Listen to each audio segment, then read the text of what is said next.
Yeah, you might need. Yeah, I don't know. Are you just gonna slam that beer so you can open another one? Or you're just gonna have two going. Pound it.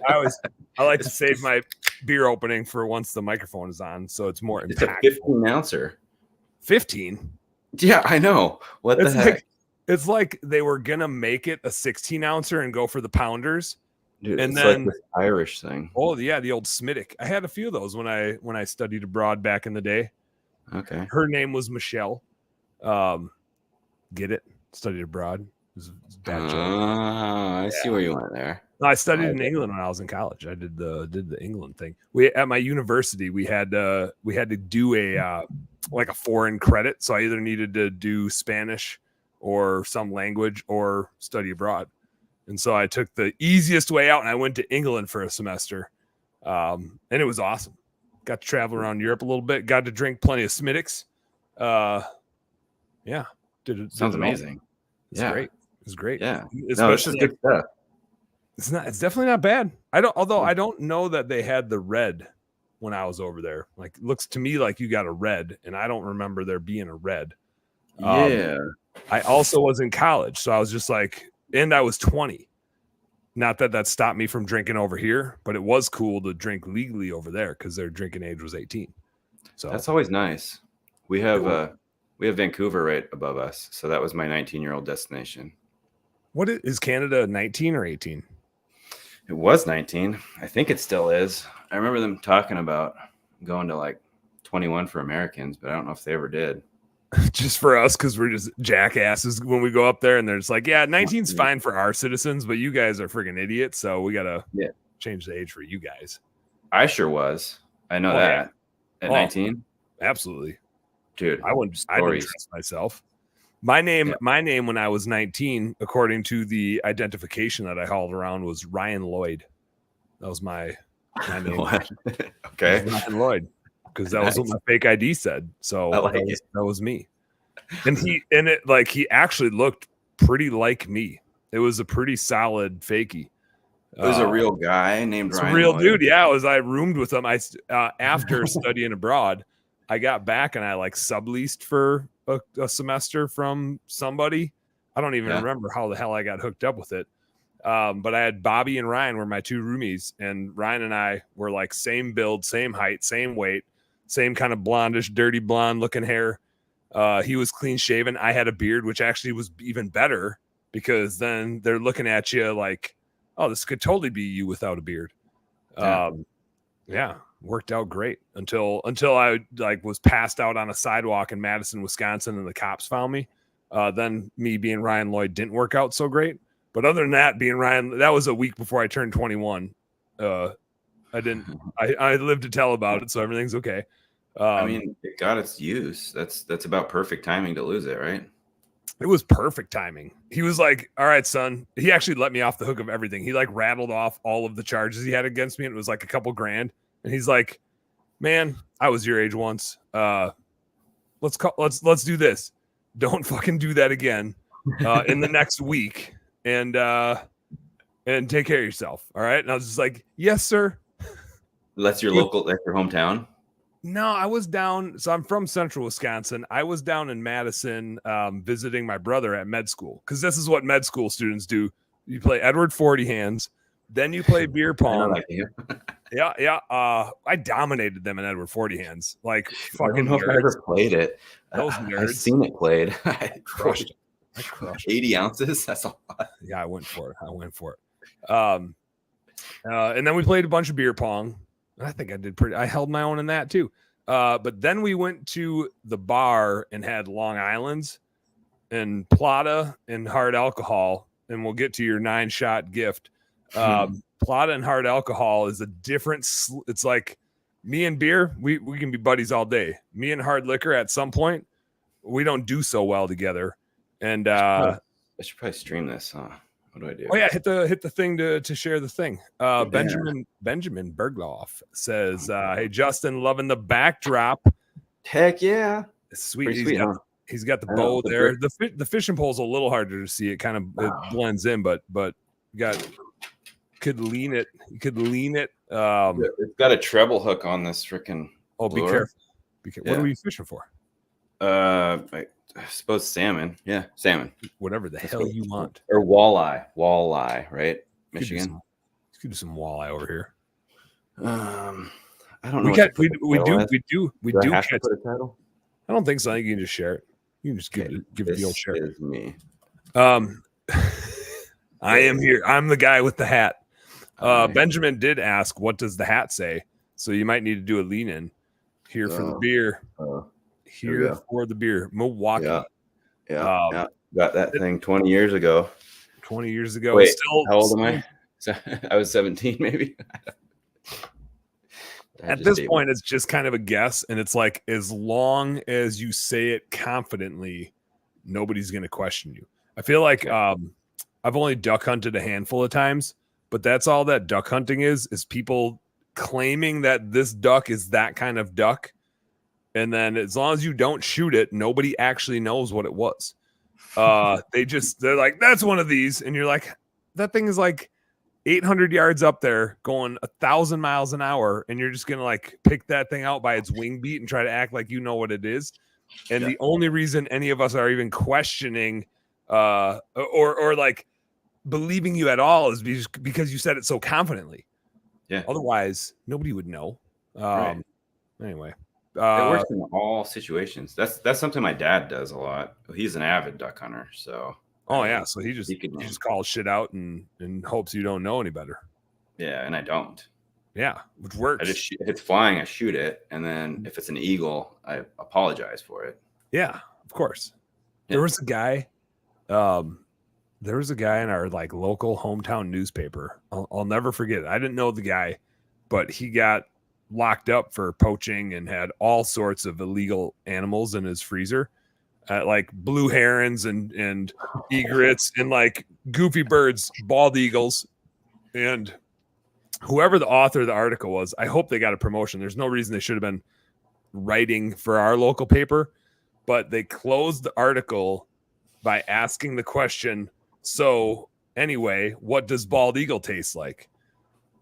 And I think he said they didn't declare that they found any bald eagles. The guy asked him, what does blue heron taste like? And the guy's answer was a lot like bald eagle. Nice. And that was the end of the article. And I was like, that's a dope finish to an article for a poacher. Like, good. I mean, like, if you're going to go down swinging, man. Like, just own it. Yeah.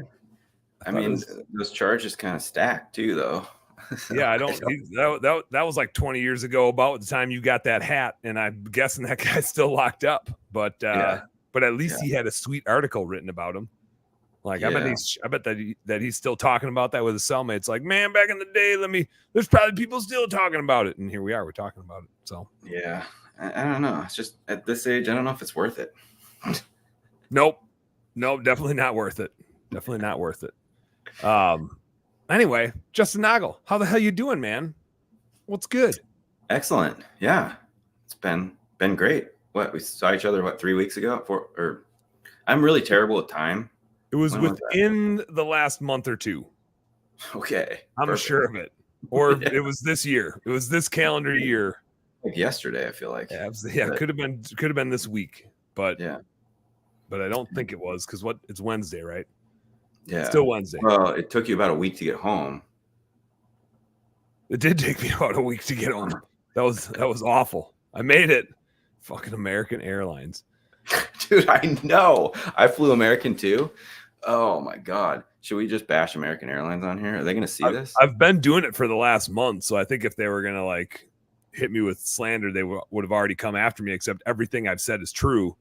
Yeah. I haven't made up anything about them. Just the service was awful. The maintenance BS was awful. They said they were going to reimburse me, and they gave me $140 to cover the $700 flight I had to book to get home. So that was pretty cool. Like that's what a reimbursement is. Next time my employee has to pay for something for our business, I'm going to pay them 1/5 of what it costs. And then I'll be like, no, it's cool, man. Like, this is how American Airlines does it. It's cool. It's the new thing. Yeah. No, this is reimbursement means 1/5 of what you paid for it. So we're good. That's how it works. Yeah. No, I mean, honestly, I've ranted about American Airlines multiple times in the last few months. I've flown them twice. We flew down to where was it? Orlando. I think it was the Orlando flight, and that was, that's a cross country for me there. Cross country for me to damn near 5-hour flight for you. More. Well, on the way back, it's like what, 6 or something, because you're flying into the wind. Oh, is it that? It's that drastic, just going against the jet stream? Yeah, it's a huge difference. You get a massive advantage going east. Damn. But yeah, no, I flew into O'Hare. It was like 0 degrees, right? So that's how we do it around here. Yeah, it's terrible. Why would you do that? Yeah. Anyway, I can go on another rant on there. Because ice fishing. You can't ice fish unless it like gets below 0. Just why? I mean, we fish, but we go on saltwater where it doesn't freeze. I mean, we fish in the same temperatures. I mean, I pee into the lake a whole bunch to try to turn it into salt water, and it just doesn't seem to like do enough. Like that's why I drink so much beer. Doesn't fall through. That's why. Yeah. No, you go away from the house. You're not like a dog peeing on the tires. You go away a little ways. Marking your territory right around the house, and then that's how you keep other fishermen off your spot. Got it. Okay. Yeah, that'll work. Yeah, American sucks though. They've been bad. They've been bad. Chad says says my ass. Then he had a typo in there. I don't know exactly what he's saying, but he said he's not eating bald eagle. What was that? My ass health? His ass health. Yeah, his ass health. It must be the new way that you talk about your stomach. All right. Your yeah. I guess we're on this show, huh? Okay. Yeah. We cover all the bases here, Justin. Classic. Jeremy Brooks says that's a funky looking hat, Justin. It's a great looking hat, man. Yeah. I don't know if you've been in the whole time, but whoa. Okay, I've got a green screen back there too. That does some cool stuff. It does that with my koozie. My koozie becomes see-through. Oh, I like that. Yeah, because it's like the same green color. And then it's sweet because then it's like my face. Oh, dude, check this out. Can you believe that? This works too. You didn't even know that. That's amazing. I'll crack that one next. Is that a Kraken beer for your hockey team? Well, that and it's Sky Kraken. So Sky Power Wash, Kraken. Oh, yeah. Oh, man, you got a beer sponsor before I got a beer sponsor. I want a beer sponsor so bad. I want a beer sponsor. How'd you get a beer sponsor? This is my. Oh, I'm not going to give it prime position. Maybe 5th favorite beer. That's pretty solid. Top 5 is that's way up there. I mean, it's good. If there was a best damn beer, which there probably is, but if there's not, somebody better fucking go make one. And then when you do, sponsor my podcast. Easy as that. There's got to be one. I mean, all these micro beers. There's probably one in Washington. Even if it sucks, still sponsor my podcast because I like them all. If it's beer, just send me a few. You're officially the title sponsor. We're going to get rid of the Busch Lights. Come on. Yeah, you're right. I mean, I'll always drink all the beers. I'm talking about who's going to send me free ones. If Busch Light starts sending me free ones, then they get to be the sponsor. That's all I mean. Jamie Schmidt in the house says, "What's up, brothers?" And he says, "Hey, brothers." I just change it because I do that. What's up, Jamie? Good to hear from you, man. So Justin, we should do this. Since we're making a podcast, we should talk about some business stuff. Not a lot, but just a little bit to act like this is a business show. Right. And this was an observation, a reflection, not an observation. This was a reflection I had, which is like I knew who you were. And then I think down at Conquer Summit last year, I got to hang out with you and Nicole a little bit. And then I saw you at, I think it was that first. And then I saw you shortly thereafter at ResponseCon. We did some morning runs, hung out a little bit more, got to see you at Sales Boost this year. And it's one of those things where like every time I hang out with you, I'm like, fuck, I wish I like got to hang out with that guy more. And the only time we really get to see each other is at conventions or doing stuff like this, which is always kind of neat too. But it's those conventions are just such a nifty way to like hang out, do cool stuff, meet new people. And so it's been a ton of fun getting to know you. And I also reflected on not just like the network that we get to have from going to these shows, but one of the things that that struck me as like, hey, this dude is cool, is Nicole is a lot of fun too. And this is a thing that Ben Smith, a good buddy of mine, planted in my head. And now I like look for it really intentionally, which is if somebody's spouse or like significant other that they spend a lot of time with sucks, I like really cut them down like that. Like I judge, I'm not a super judgy person, but I really judge people based on like their spouse. Yeah. Like if you didn't choose well there, like what other choices do you suck at? I don't know. I don't like. I never heard that. He planted that in my head, and I'm just like, you're right. Like if somebody's spouse sucks, I just don't hang out with them. Yeah. Like I just don't make time for them. I'm out. And so that was another thing. I got to hang out with you, Nicole, and I was like, I like these guys. They're a lot of fun, and I know Justin's a good dude because Nicole's fun too. Like, and she's out hanging out with us. So anyway, that was fun than me. She's the fun one. I'm just here. She was like staying out later than you and giving her hell. Dude, she was dragging us all to the bars. Like, I don't even know what time it was. Like, I usually am in bed by like 8 o'clock. Like, I'm old. I can't do it anymore. She was just out like getting in the mix. Yeah. So I appreciated that. I thought that was cool because your spouse is always like a good reflection of the type of person you are and that you're a good chooser. And that's important because what I have found in running small businesses is we're actually just in the business of like choosing things and making decisions. And so to be a good business owner, you probably have to like pick a good spouse. So that's a skill set. Anyway, give me a little rundown. That was my reflection. As I was like, what are Justin and I going to talk about? I was like, well, how did we meet? And that was what I thought. Give me a little background because that was just the first time I got to hang out with you a little over a year ago. And have enjoyed every encounter since and appreciate another dude like going for runs in the morning and doing that sort of thing. That's always a blast with you. But before I got to hang out with you, how did you get here? Where did you come from? What did you do? Well, where do we start? So are we talking business life or how far are we going back? As interesting as you think it'll be to go back as far as you want to go. Well, the year was 1986. That was good. That was a good one.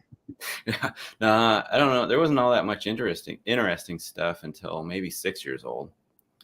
So at 6 is when I started commercial fishing. That is dope. Yeah. So, well, I didn't really fish until I was 10. So you were on the commercial fishing vessel at age 6.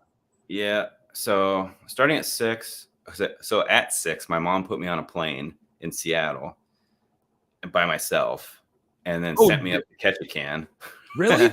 Yeah. You can legally do that to a human? Like you could then. Maybe not now. I mean, she told the stewardess, or what do they call them? Flight attendants?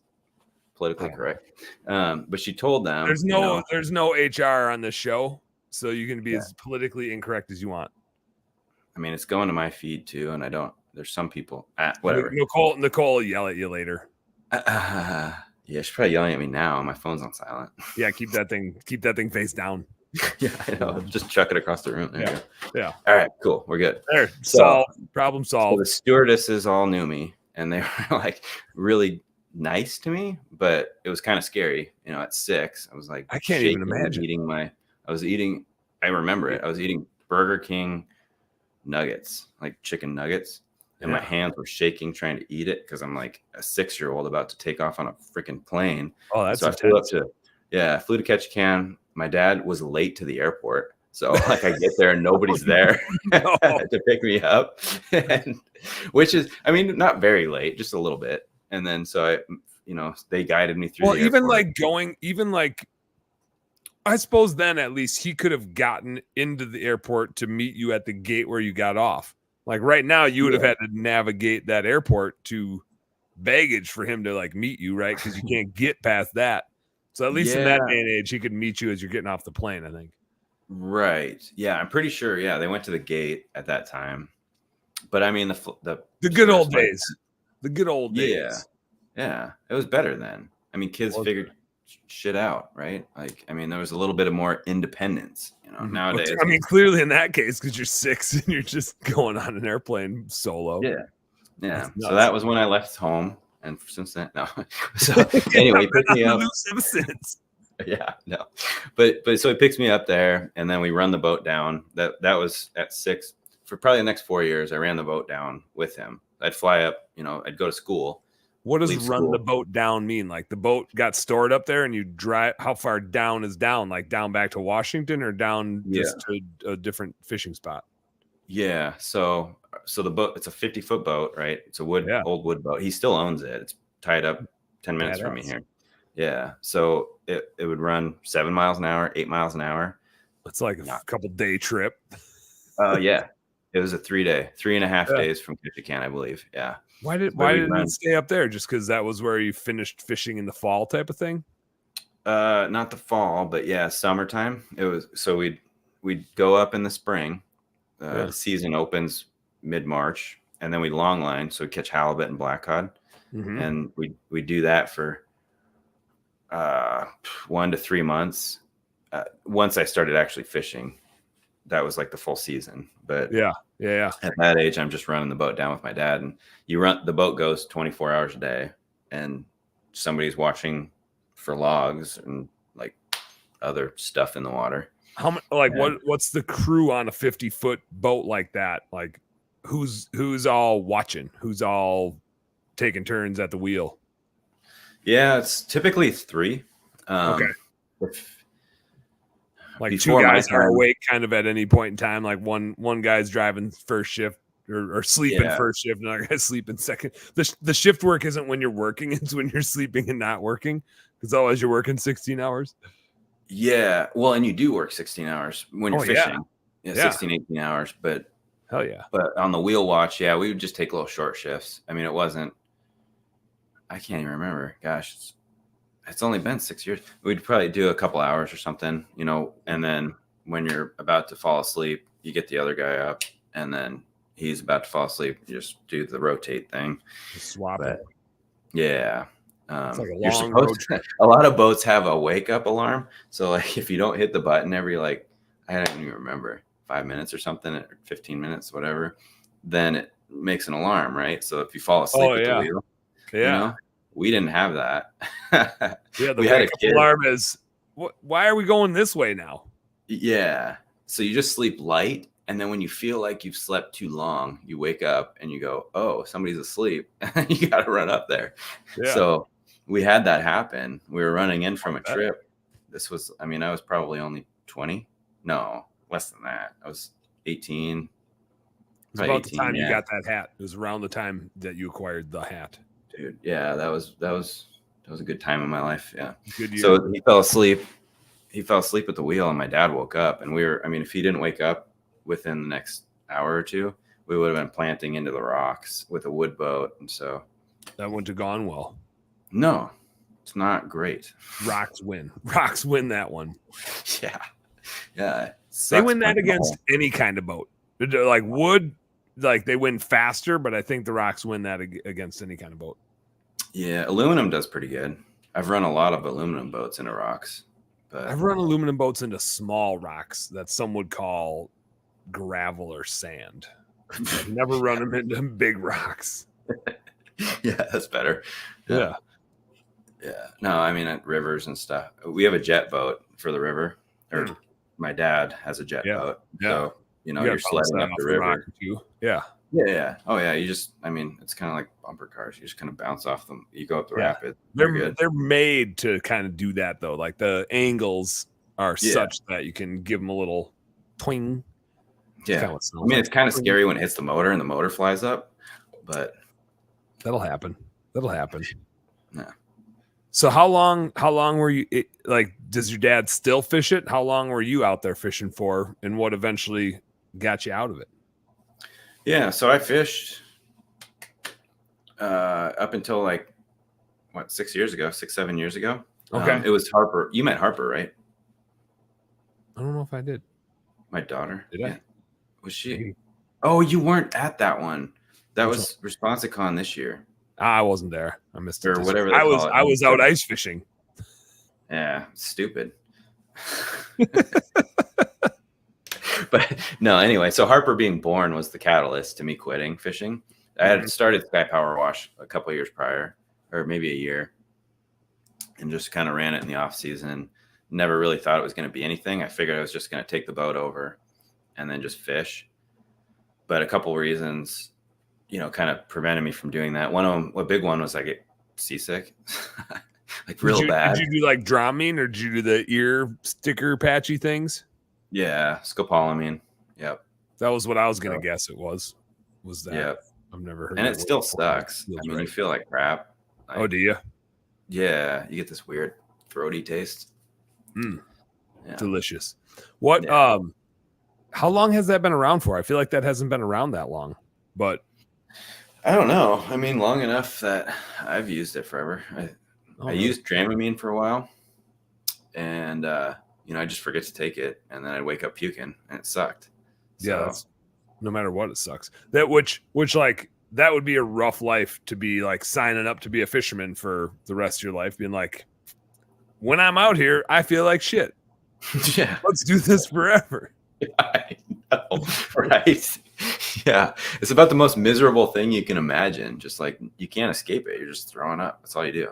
Yeah, it's not good unless you're on like a diet type of thing where you're like, I gotta lose a couple pounds. Then it works perfect. Yeah, short period. I don't know. I don't know many bulimic people, but I imagine they don't really want to do that. They just don't want to be fat or something. I don't know. Every time I get food poisoning, I'm like, hey, 5 pounds head start to losing 10. Like, I'm on my way. It comes back really fast, though, I found. I don't know. There's so many weird diets out there now. Like the puking thing, I think that's old fashioned. Yeah, that was from when we were kids. Like nowadays, there's all these things that are generational. Like smoking cigarettes was, like a thing that my folks did and didn't know was bad for you. And so you get these like weird trends at different generations. And now I think the whole like anorexia bulimia thing was the thing when we were kids. Like not saying it doesn't exist anymore, but man, they talked about it a lot back in the day. Like you would have thought the world was going to end because of it. Yeah. That was now they just dress like foxes. Yeah, I mean, that might make the world end.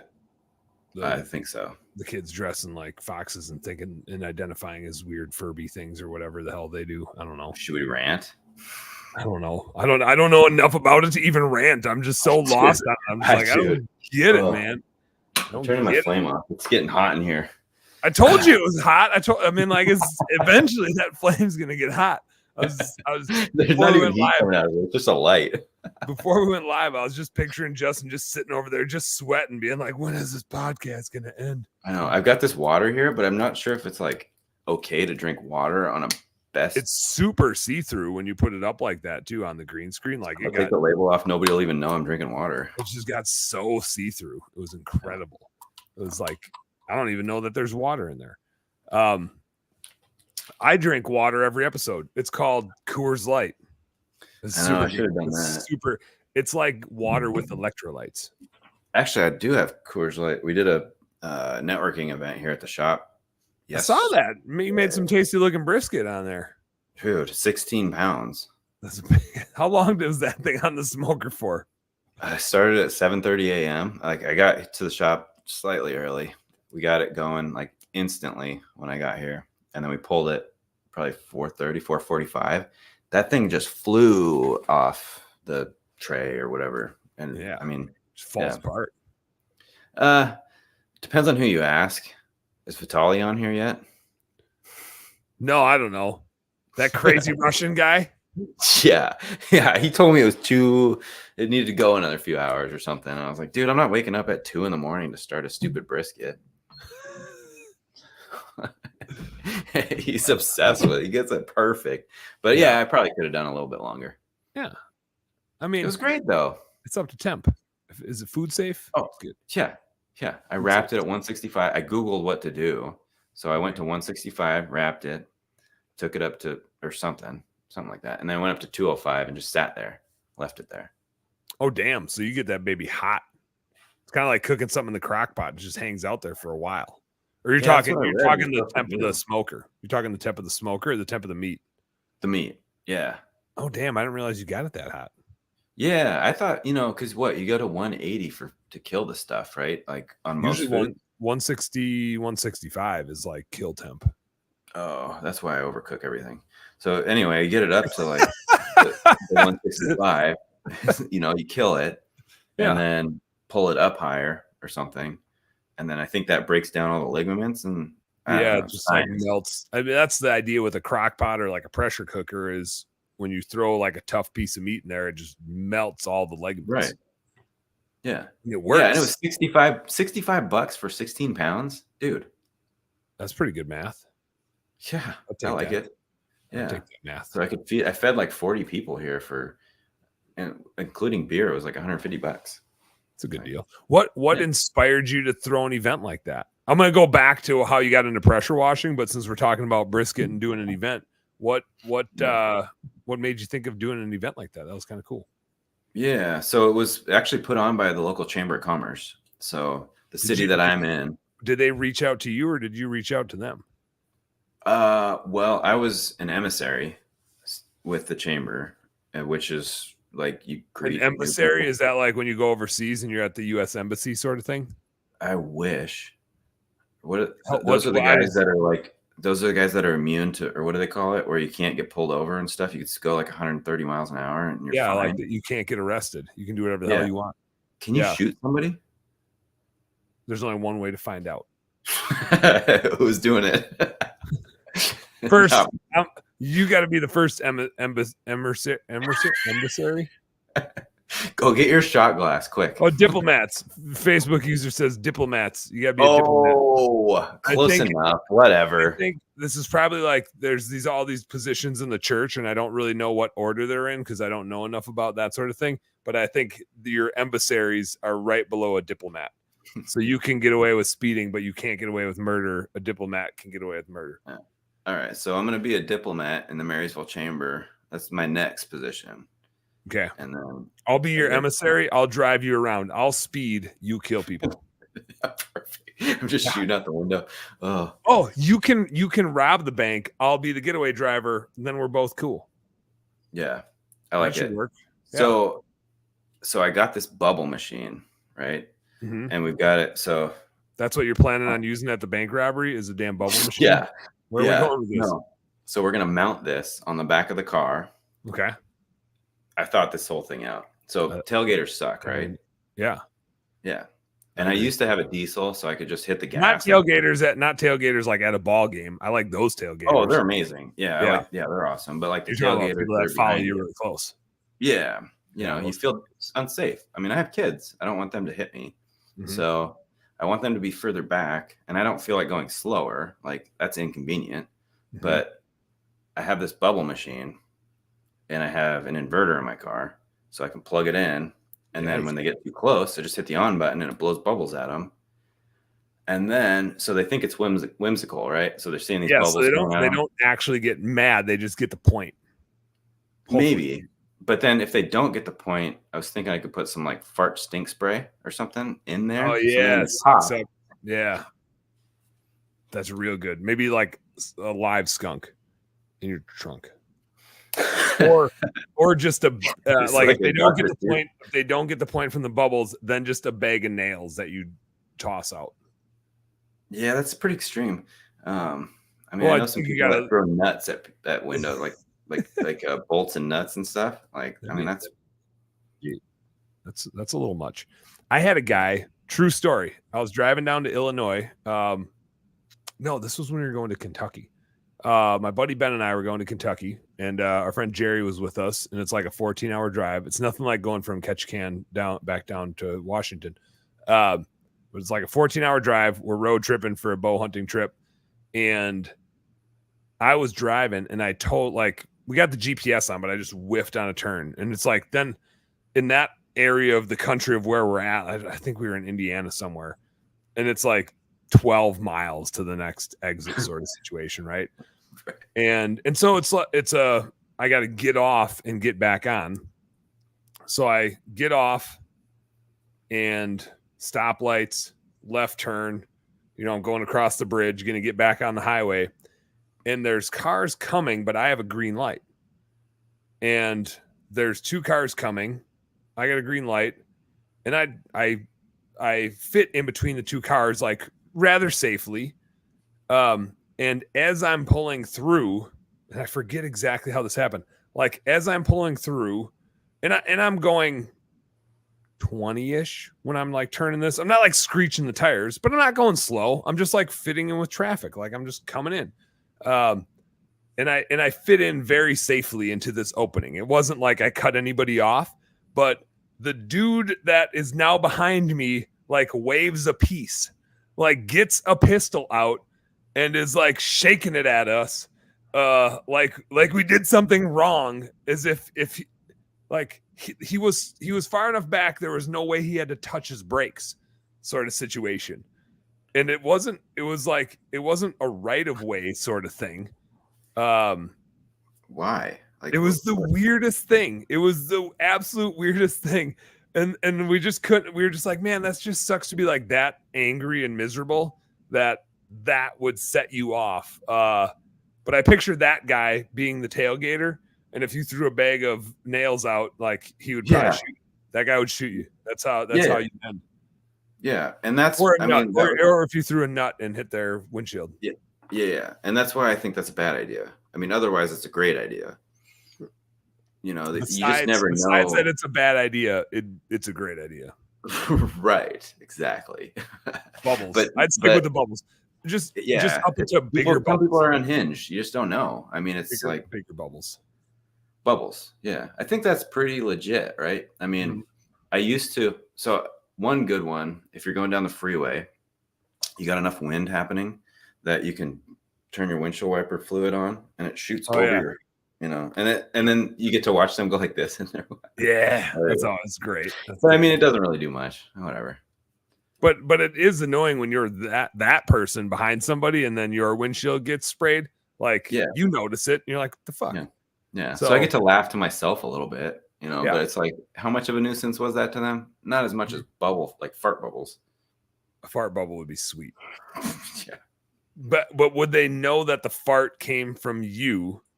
Would they know that you were the one dishing it out the fart? Or would they just think like, oh man, the air here smells funny? The bubbles they would know was you. And they would understand like, this guy's sending me a message by releasing these bubbles. I must be too close to him. You would hope they would get the message. Yeah. Do we need another tag? Like this is like a big neon sign. This farts for you. Bubble guy. Yeah, this farts for you. I had my buddy Steve used to, his like stupid ass joke, if he was upset with you but not really, was he would threaten to put pudding in your socks. They'd be like, everybody hates that. Like, can you imagine putting your foot in a sock? Like just enough pudding that you can't really tell there's pudding in there, and you put your foot in there and there's pudding in your sock. Like that would be a miserable experience. And it always stuck with me. I've never done it. Maybe I'll do it next time I see it. We'll see what it's like. No, I don't piss you off. Go on. Pretty good. Well, I just thought it'd be fun. It's just fun. Okay, we'll do it to Nicole.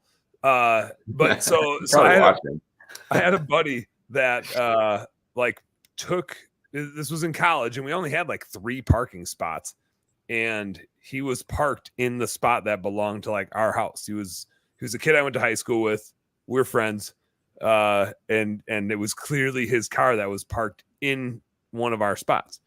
And so I just wrote him a note on his windshield, and I was like, hey Joel, this spot belongs to 428.5. You know that. And if I catch you parking here again, I'm going to put pudding in your socks. Love, Dan. And he never parked there again. And the next time I saw him, he's like, dude, I was laughing so fucking hard at your letter. And I was like, he got the message. And it was kind of like shooting bubbles out of your trunk that you can like tone down the situation and send a message at the same time. So if the bubbles don't work, just threaten them with putting in the socks.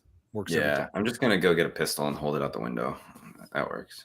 It clearly sent a message to us when that guy did that. It was just the weirdest thing. It was like we all saw it and we were just like, did that guy just like wave a pistol? Yeah, it was the weirdest thing. That's pretty intense. Yeah, I mean, it was more intense than any of us were prepared for. Somebody here says, I feel like the fart spray could backfire. One of the work trucks had an LED light bar on the back, super bright. Justin turned it on when we were being tailgated, and the guy backed off real quick. That must be David. Is that David? Is that Nicole? I don't know. It says Facebook user. Facebook user. It's got to be David. It is frustrating.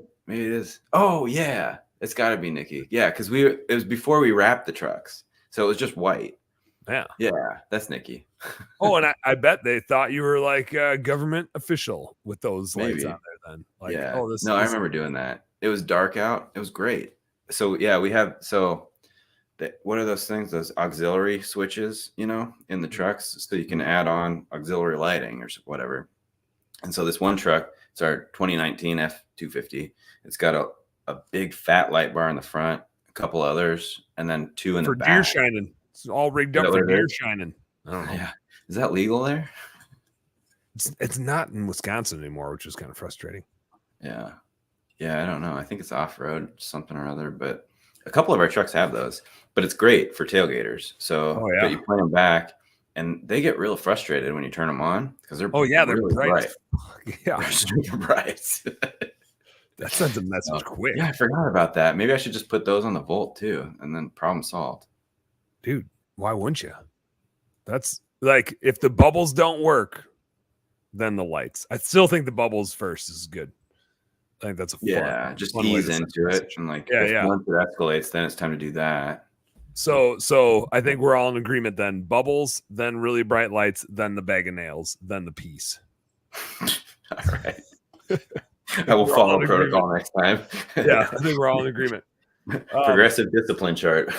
I was out bow hunting this fall, and it was like an hour and a half away that I was out hunting, and I was coming back, and it was like kind of rainy and shitty, like driving back, and there was a car right on my ass. I don't remember if I knew it was a cop car when I don't remember if I you know what? I came up on a cop car, but I was only going like 3 or 4 over the speed limit. And so I left laned it and I passed the cop car. Like, I really wasn't worried about it pulling me over or anything. I got out in front of it, and my F-150 has Blue Skies window washing logos on it. So like, if somebody knows me, they know that's my truck.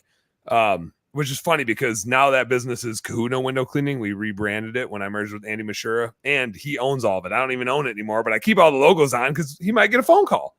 Like, the boy might get a phone call. I want the phone number to go to him, right? I also want to do some marketing for him. And so I'm like up in front of this cop car driving my pickup, and I forget if it just like followed me for a ways or if it fell back or what, but all of a sudden, like, it's on me, lights on behind me. And I just assume like it must be going for somebody else. Right. And so I like pull over and slow down. I'm in the right lane. I didn't like pull all the way over, but it got up alongside me in like that bright spotlight right in my eyes. And I'm just like, what the fuck is happening here? And then spotlight off, and it zoomed away in front of me. But then just like kept going at a normal speed. And then I'm following it. It happened to be going the same direction as me that I was going. And now I'm like just behind this cop car that just did that to me. And I'm like, I'm sagging back and I'm sagging back. I'm just like, I just don't want to be anywhere near this cop car.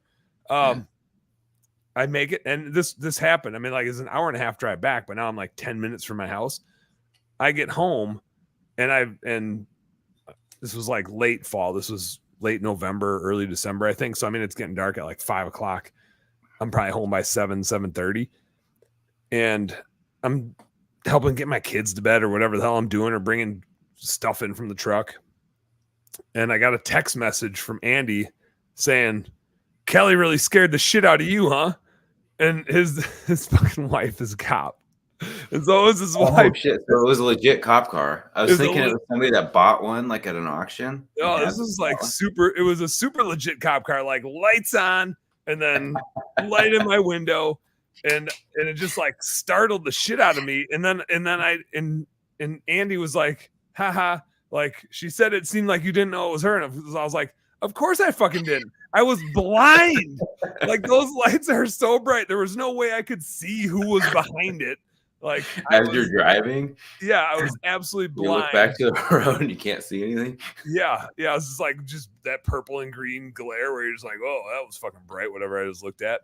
Oh my God. So it was like I felt halfway in the movie Super Troopers. I might as well have been in the movie Super Troopers. That'd be like the next skit they would pull. Dude, yeah. The snozberries tasted like snozberries, man.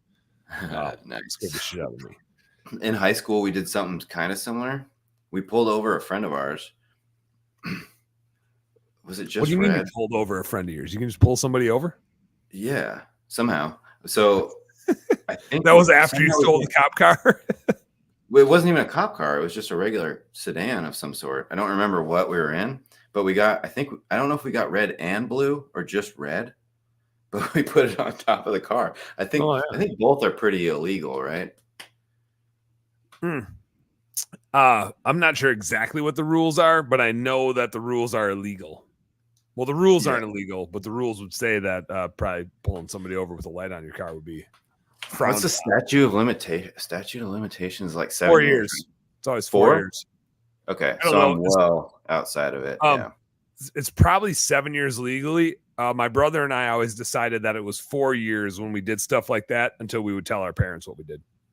With the parents, it's a little different. Yeah, we have a familial 4-year statute of limitations that if we get away with something for 4 years, then we can talk about it and it's fun. Then it never happened. So yeah, whatever. I mean, it happened and we laugh about it, but you can't get in trouble for it after 4 years. Yeah, that makes sense. Mm-hmm. Okay, so this happened. Legit happened. So yeah, so I think we had red and blue, and we had a friend. We just one guy on one side, red, one guy on the other. You see, like, yeah, pretty much. Yeah. So we're driving down these back roads, and I mean, he's a good friend of mine that I'd known since like kindergarten. He didn't recognize your car. No, I mean, it was dark out. It was you couldn't see anything, so we just came up behind him. We're like, "Oh, that's his car," our buddy. And he's driving. Get out the cop lights that we've been holding on. It's kind of like your hat. You had these cop lights in your car for years and years and years, and you're just waiting for the right time to bust them out. Pretty much, yeah. I don't know why we had them. I mean, they were just in the car. We weren't using them other than for him to pull him over. Somehow they were there. Hey, where'd these lights come from? I've got an idea. Yeah. Well, we had. I just bring them with everywhere. Yeah. Maybe they pulled other people over when I wasn't there, and I just happened to be there that night. Yeah. Yeah. Pulled our buddy over. Freaking terrified. I mean, he was shaking. I mean, we were probably, gosh, we had him been really close to 16, 17, new to the license thing. Oh, yeah. So we pull him over. Yeah, and then you're thinking like, oh, no, what are my parents going to say? And how am I going to pay for this? And yeah, he was white and shaking. And this guy's, normally pretty unshakable. He's like the what do you call those? The jock guy, preppy, yeah. The cool kid. Yeah, and then you got him. And then like, ha. Yeah. Gotcha. Can I crack this now? The sky cracking? Or wait, maybe we should. What do we think? I got 3 options here. I feel like you got to go with the sky cracking next. Okay. Nikki would vote for this. That's her favorite, the Bodies. What is that? What kind of beer is that there? India Pale Ale. IPA action. I got 2 tall Coors Lights and a random ass IPA that I had in the fridge. Diversifying my mini fridge. Check this thing out, Justin. Check this out. This is my favorite Christmas gift of all time. My wife got me like a little mini beer fridge to have just behind my desk for when I'm podcasting, and it holds beers. And it keeps them cold. Yeah, it's plugged in. It's got a little cord for plugging it in. I unplug it like on any other day of the week, but Wednesdays I run a couple beers up, plug it in, good to go. I used to always bring a cooler up here.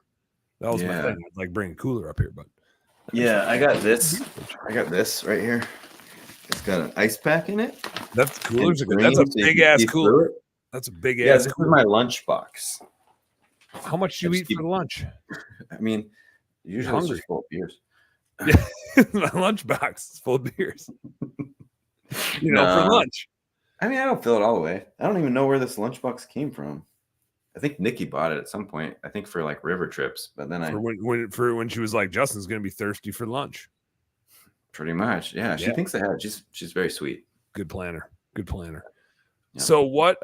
Let's go back to. I want to get back into your business story here a little bit more. So 6 years ago, you got your first kiddo coming. You're like, being sick out fishing every day is not the best idea for me.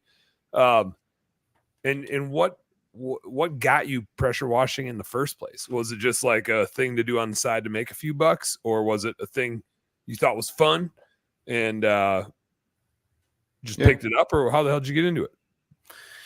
Yeah, kind of by chance. So Nikki's dad, he started a pressure washing company himself and ran it for, I can't remember, a couple or few years. And it just kind of while you guys were dating / married, or like before you even knew her? Yeah, I think he started it while we were together. I think. Okay. Had to have, right?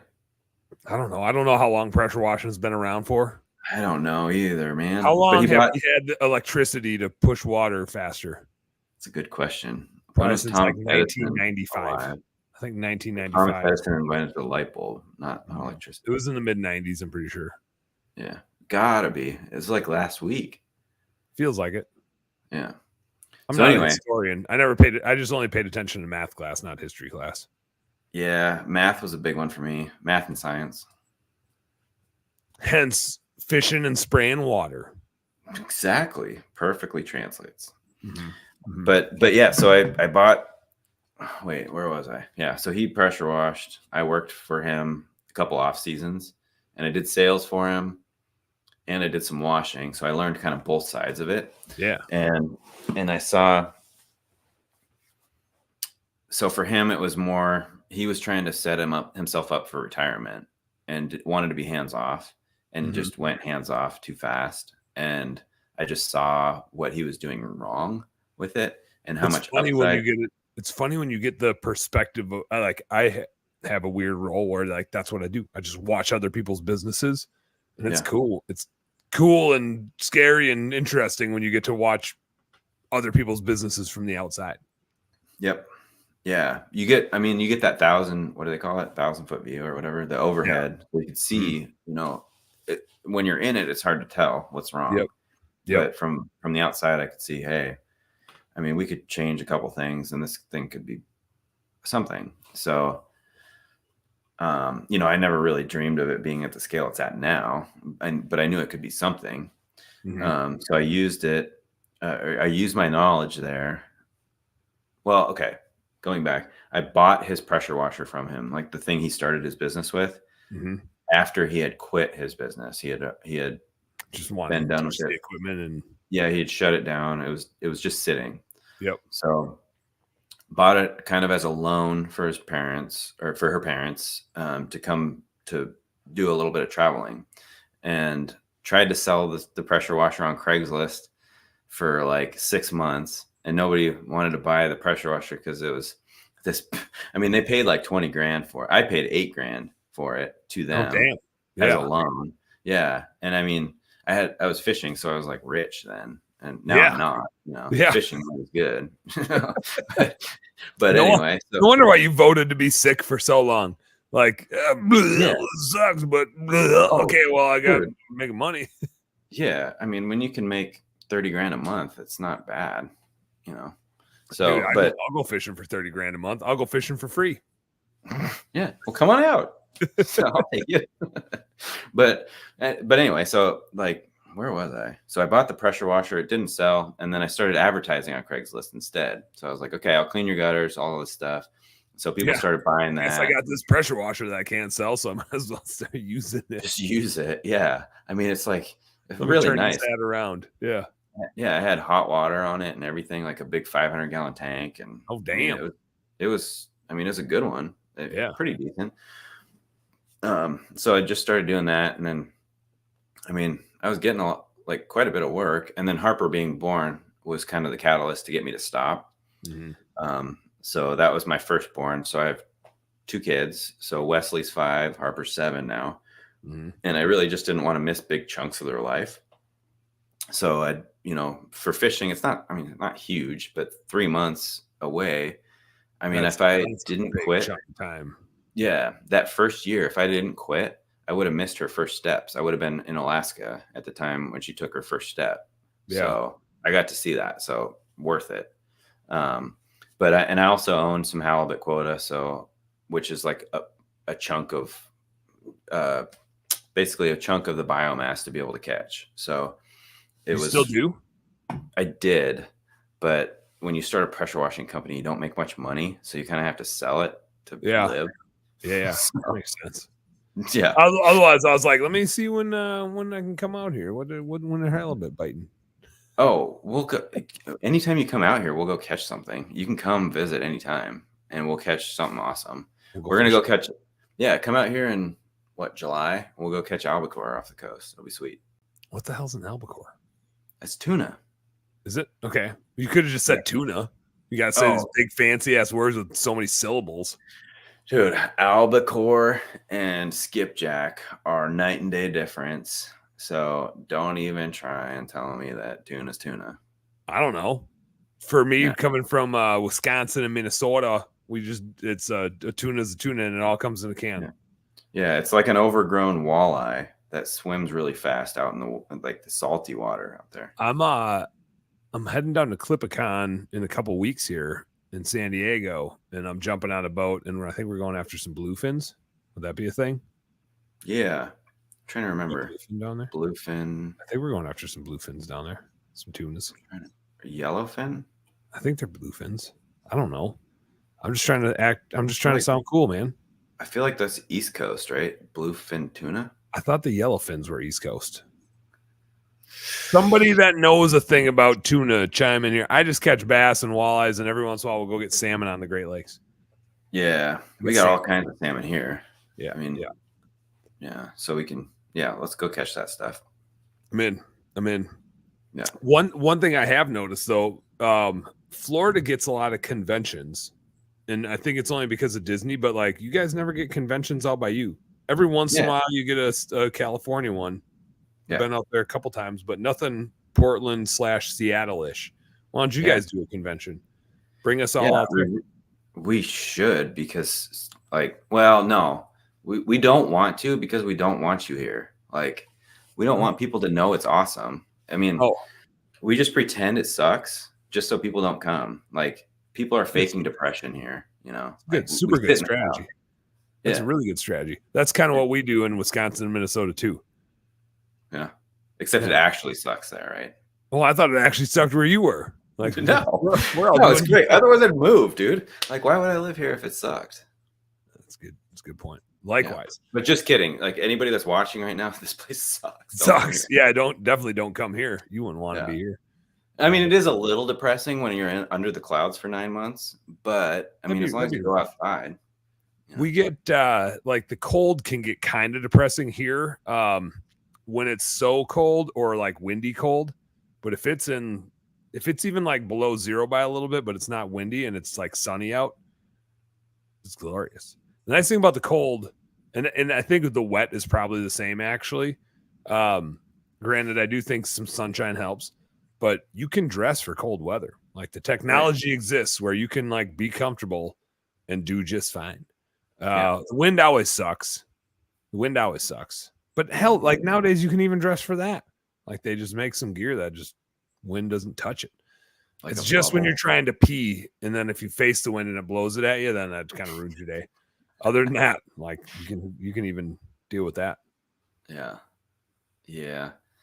I don't know. Yeah, I don't like the heat for sure. No, I'm not a heat guy. Anything pushing like 75, like, there better be a swimming pool real close to me. If it's if it's touching 80, I'm uncomfortable. Yeah. Wild. Yeah, we were at Responsicon this year. The pool was empty. It was crazy. Or home service. What do they call it now? Home service workshop. I think it's home service workshop. Yeah. So awesome convention, by the way. So I think they're combining it all up into one with that and a bunch of other stuff.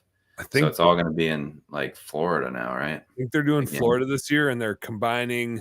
I know for sure, maybe that home service workshop, sales boost, and PWMC are all going to like be at the same place. I think they're going to have their different like avenues and try to bring it all together so that it makes more sense for the rest of us to go there and like have one. And I think it's better for you as like an attendee if you're going to go to a show in the springtime. Like, now you kind of know the one to go to. Better for me as a speaker and a vendor to have like just one or two shows to go to, because that's all this is. Every time there's a thing that I got to go to, I'm like, Marty, I I know I said I wasn't going to travel anymore, but like, here's another show coming up, and and I have a hard time selling it. Like, I should really go for the business, because she's always like, fuck you, Dan. Like, you're just going and drinking beer with your friends. And I'm like, yeah, but I also get customers too. And it just so happens that my mechanism to get customers is to go to drink beer with my friends. You're just jealous that I have a cool business model, is all. It's a rough life. Right? I'm just doing business stuff. She's just jealous. She's jealous. Yeah, I have nothing to say. Pleading the fifth on that one. I would too. I'd be jealous. I would be jealous of me too. I'd be jealous of me too. Especially for the fact that she makes like 10 times more money than I do. She's like the breadwinner in the family, and I'm the one that gets to go out. Yeah, so that's why you sit there and drink beer. Yeah. I love it. Yeah, works great. It works great. Yeah, Nikki's about to become CEO of Sky Power Wash, by the way. Hopefully, she's still watching. I'm pitching her real hard on it, but demote you. So then we'll both just drink beers together and hang out. And I like it. Yeah, sounds good to me. Nikki, come on, get to work. Yeah, I do. Does Nikki work in the business at all right now with you? So I don't know. This is a conversation my wife and I have been having quite a bit, and I don't know how it would go. But like, I was in the corporate world for about a decade. I think everybody listening, and you included, Justin, could tell real quick that I don't belong in the corporate world. I did fine. I was actually I was doing really well, but it was just kind of one of those things where it's like, it's just like a little too stiff for me. Right. One guy posted at the last home cleaning convention I was at. I was like just with a buddy drinking a beer at the bar, and some jackass posted on my feed like, I don't know how you can drink and be professional. And I was like, man, if you ever say the word professional and my name in the same sentence, like, I am doing something wrong. I don't want to be boring, tight, lame, air quotes, professional. Like, that's not a thing I want to be. If I want to do that, I could be making 5 times as much money in the corporate world. I don't want to do that. I don't want any professional. And like, and my only, like, I was going to be like, seems like you maybe got a bone to pick here or something. Like, I was going to instigate with them, and instead I was just like, oh, believe you me, there's absolutely nothing professional happening here, and I just blocked them. Sometimes you just have to do that. I mean, I was just like, clearly, like, you poke them a little bit. But I thought I waited like a day or two before I replied, because it was just me having a beer with a friend too. It was like really weird. It was like, this is the time you're gonna be like, I don't approve of you drinking beer and talking about business stuff. And I was just like, that's a weird stance to take, and especially a weird stance to take now. But I have debated for a while, like, is there a right time to have Marty join me in the business? And if we did that, what the hell does that even look like? Would we kill each other? Would we be like super happy with it? Would it be in like extremes of happiness and frustration? Like, I don't know what it would be like. Probably all of that is my guess. I mean, if it can be all that. So don't hire her as your executive assistant. Are you saying that from experience, or just I mean, opinion? Just don't do it. I don't know. I mean, it's an educated guess, I guess. Yeah. I think, and this is again just kind of like me not knowing and kicking it from the hip like I do. I think if she worked with me, like, she's a fucking genius. My wife's is like actually a genius. She was like 35 on her ACT, got a full ride to her undergrad, got a full ride to MBA, her like MBA program at U of M. She's fucking brilliant. Nice. I think if we work together, but hold on, like, that's me bragging about her, but let's be honest, she ended up with me, so she ain't that smart. Okay. Like, if there's a reason that I'd break up with her, it would be because she ended up with me, and so clearly she has bad judgment and bad taste. Like, don't ruminate on that too much. She's got a couple screws loose, but I'll forgive her for that. Just because I'm a nice guy. But I think she actually, so she like did chemistry in college, and then she went into sales, because she's like, for being a total nerd, she's actually like super people-y.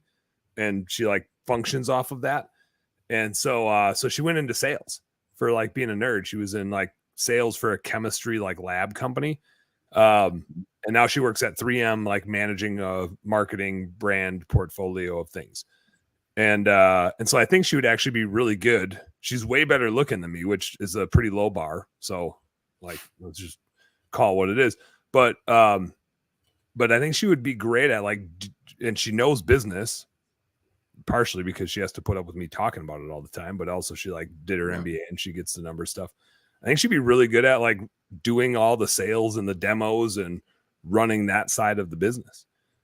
We're not at a point where they're yet, but I waste a lot of time just drinking beer and talking to people. I think she would actually sell stuff. I'm just out drinking beer with people. She'd be like making numbers move and doing business things. So I think she'd be really good at it. Yeah. It's just whether or not she could put up with me. Yeah. Honestly, that's the conversation we're having right now. It's the same position we're looking at too. Cause I'm good at sales. Like I can connect with anybody. Like I can make friends with people, but I talk too much or I listen too much. I don't know. We have conversations go too long. And so, yeah, all my demos are an hour. You were on one. You know how it goes. We'd be here forever. Might as well be a damn podcast. Do we even talk about what you're selling? I think we just BS'd. Probably. Yeah. I can't imagine we would have done anything else. Yeah. Which is great. I mean, that's what we want to do, right? That's what I want to do. Yeah. You might have wanted to do bookkeeping stuff, but I'm out.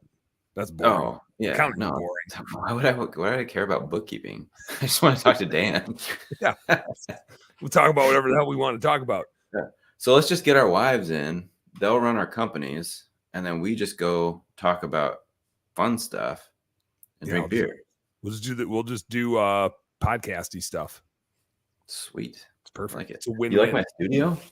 This is my nice green screen. We can do what kind of bow you rocking there? That thing. I don't know. I honestly have never shot it. Well, okay. Should I? Spoiler: I've never shot it. Well, then you should do that right now on camera. I don't even have an arrow. I could shoot something probably. There's probably a poker for that fireplace. Oh no, because it's just there's a light. I'm not gonna open it. Shoot, take that handle off. Take the handle off and put that on the end of a stick. I think he's probably watching this. What you talking about? I think. All right, fine. But so it's been sitting in my closet for a long time. What kind of? Is there a brand name on it? By the way, don't. I'm not going to draw it. Yeah, I was gonna say, don't dry fire it, or no, I'm not gonna call 911 while we're sitting. Yeah, no, I understand how compound. I've had compound bows before. Robin Hood. Is that a brand? It's a piece of crap. My brother-in-law found it in an apartment that I don't know. He's a property manager. He cleared out some eviction thing. I don't know. I mean, it kind of seems like shooting old bows like that and getting them dialed in is kind of fun. It's kind of like, do you guys get enough snow near you to snowmobile at all? Yeah, you have to go up in the hills, but yeah. Mm-hmm.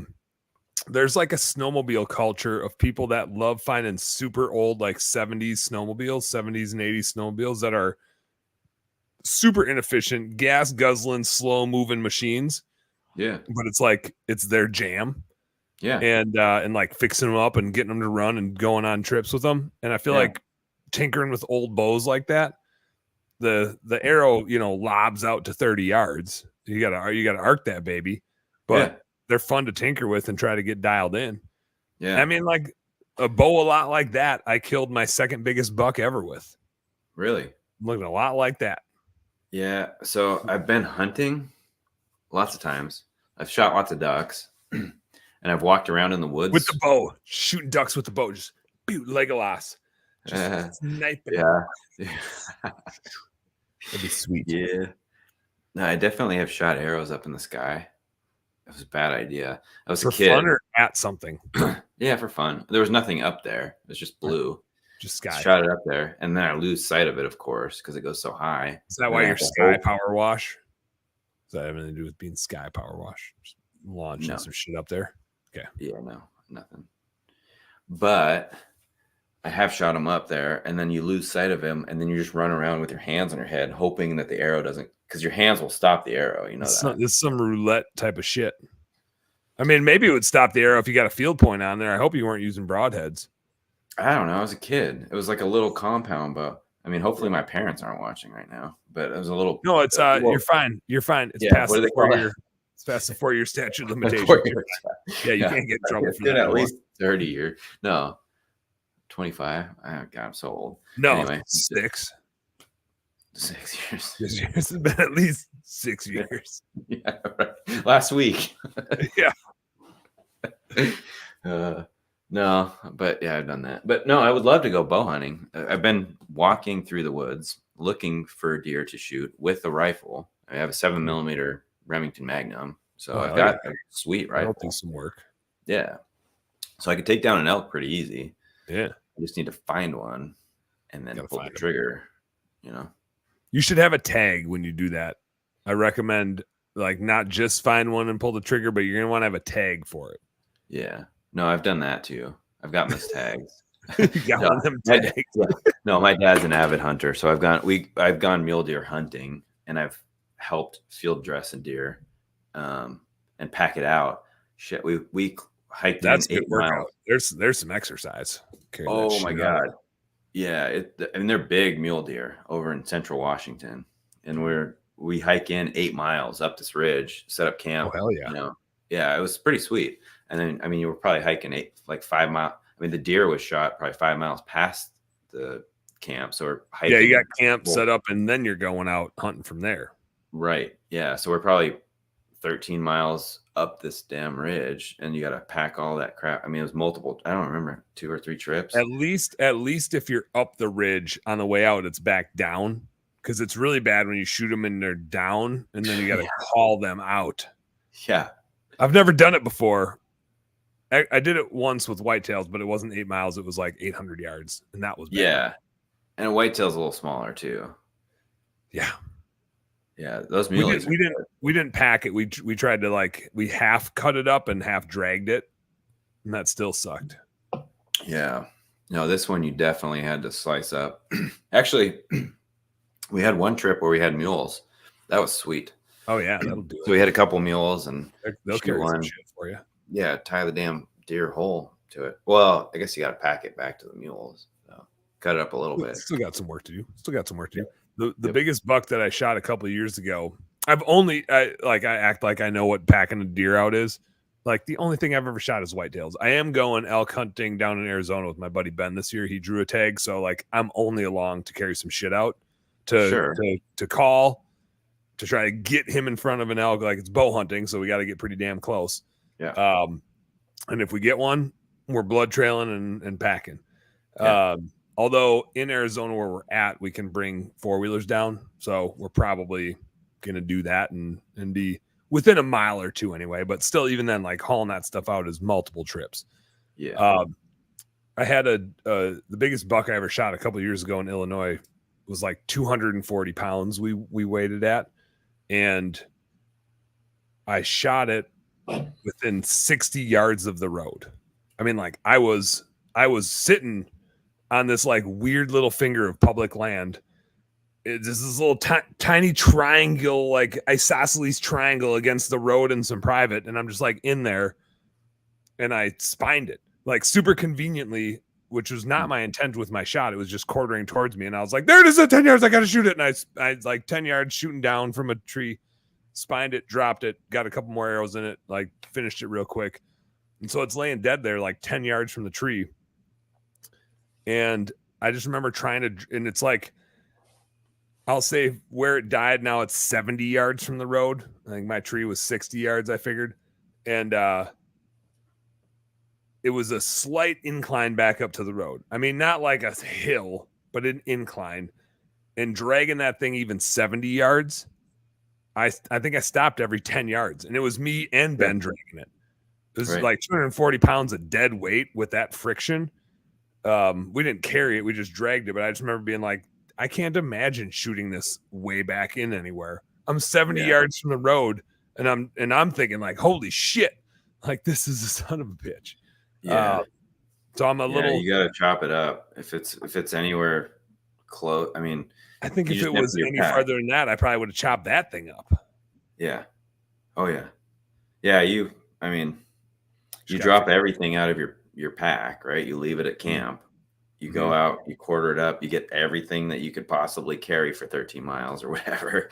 And then your legs are freaking blown by the end. Yeah. That's You're just wobbling down the trail. Yeah. You just try to keep walking and pretend it's not happening.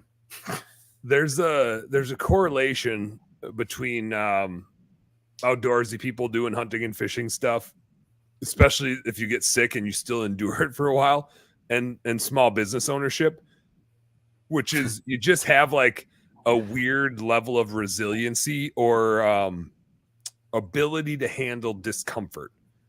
And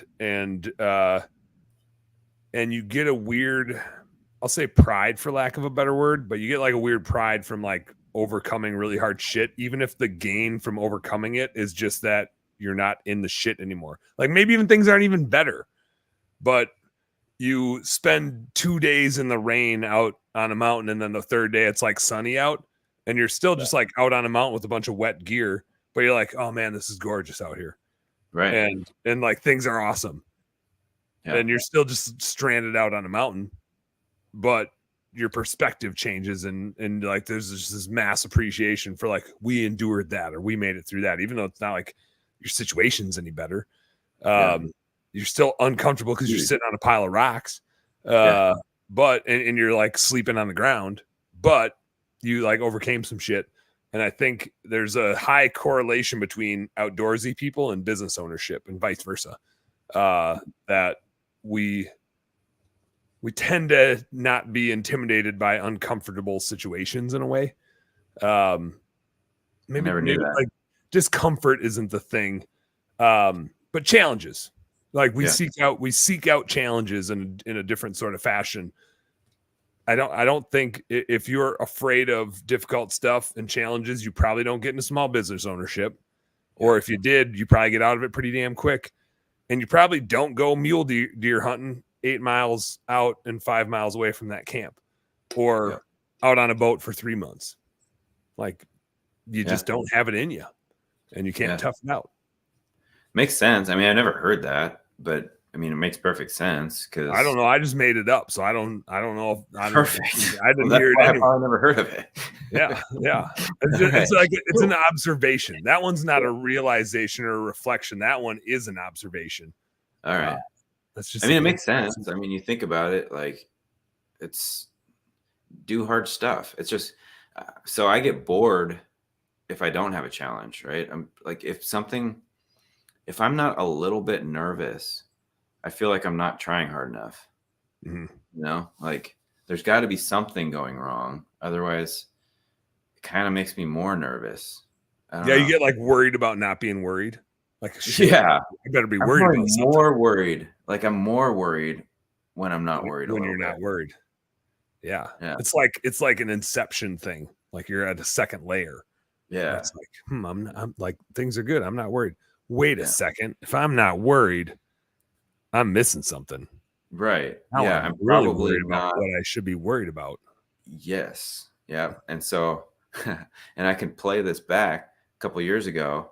I went pretty hands off and things were running pretty smooth, but I missed a big, I let our culture slip and I didn't realize it, you know, so I wasn't in the shop each morning. Right. So currently I come into the shop every morning. I get here, you know, around 7:30. So I'm here to greet, beer, phlegm. I'm here to greet everybody. Yeah. So I'm here to greet everybody. I have a good pulse on how things are, you know, like, is somebody acting weird? You know, how are things going? How's the brisket doing? Yeah, I need to start doing that more. So the grill that I brought down here, I honestly brought it home for a while. And it was like, I brought it home just to cook a brisket. And then it stayed at my house because it's awesome. It's this shitty little $300 Amazon pellet grill. Yeah. It's like, it just does the thing. Yeah. But I mean, God, I cooked on charcoal for too long. I didn't realize how awesome pellets were. Dude, those pellet grills are just so awesome. It's crazy. You just turn a dial and then it makes your food. It just does it. It does it. Yeah. You don't have to do anything. So so I kept it there. Now I want to bring it back. We were doing barbecues here every Friday. It was awesome. Like I'd be at the shop. I'd start like a pork shoulder or something in the morning, and then as guys got back, they'd slice it up, or I'd slice it if I was still here. Mm-hmm. But then I'd leave it warm. They'd slice it up freaking Friday, go home, have some potato salad and some pork shoulder, and be happy. And that was awesome, you know. Heck yeah. But yeah, I used to do Monday mornings were always my cooking time. I do think there's something, it's another level of servant leadership when you actually serve your team versus just like buy food for them. And so if you like to cook, then it's on brand for you, right? And they feel it from you. My big thing was similar, but kind of the opposite end of the book end of it. Monday mornings, I would come in and make breakfast sandwiches for everybody. And it was so hilariously cost effective. I mean, it was like 10 or 20 bucks worth of bagels, English muffins, cheese, eggs. I would usually do like sausage patties or ham. Or if I shot a deer, if it was in the fall, I would do like venison steaks or venison backstraps. And people would go fucking nuts for that. Every once in a while, I get a request for some avocado on the breakfast sandwich. So if the grocery store had like the right avocado that morning, I'd get it. If not, then it's kind of like, sorry, dude. Pricey too. Avocado is up there.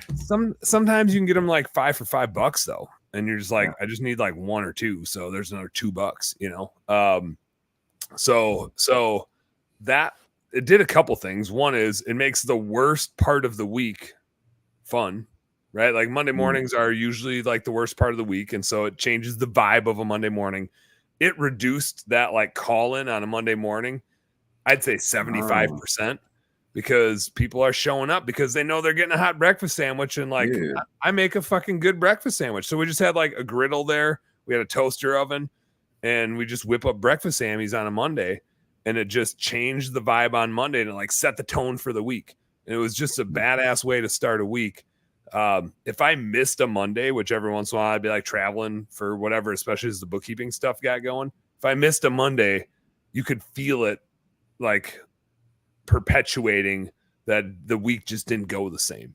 It became like a staple. It became a standard. But I loved it. And then like Monday is when people are catching up, right? And so you get to hear I won't say gossip, but you just get to hear the rigmarole from the team. What's going on, who did what, who was hanging out with who. It was like a good time to catch up with everybody, especially after like a sports weekend where there was stuff going on. Everybody's talking about this game or that game. It was just fun time to like catch up with everybody and to serve them. Cool way to serve. I love that. So we do breakfast here too. So we finally got a full-size fridge here at the shop. So we got a fridge freezer combo. Yeah. And so we keep breakfast sandwiches in there all the time, right? So if a guy wants to grab it, we just go to Costco. We've got load up. I don't remember. They're like croissant thingies, or I don't even know. But so you can microwave them, and they're pretty awesome, actually. They're not bad. We do those. We do those in the fish house a lot.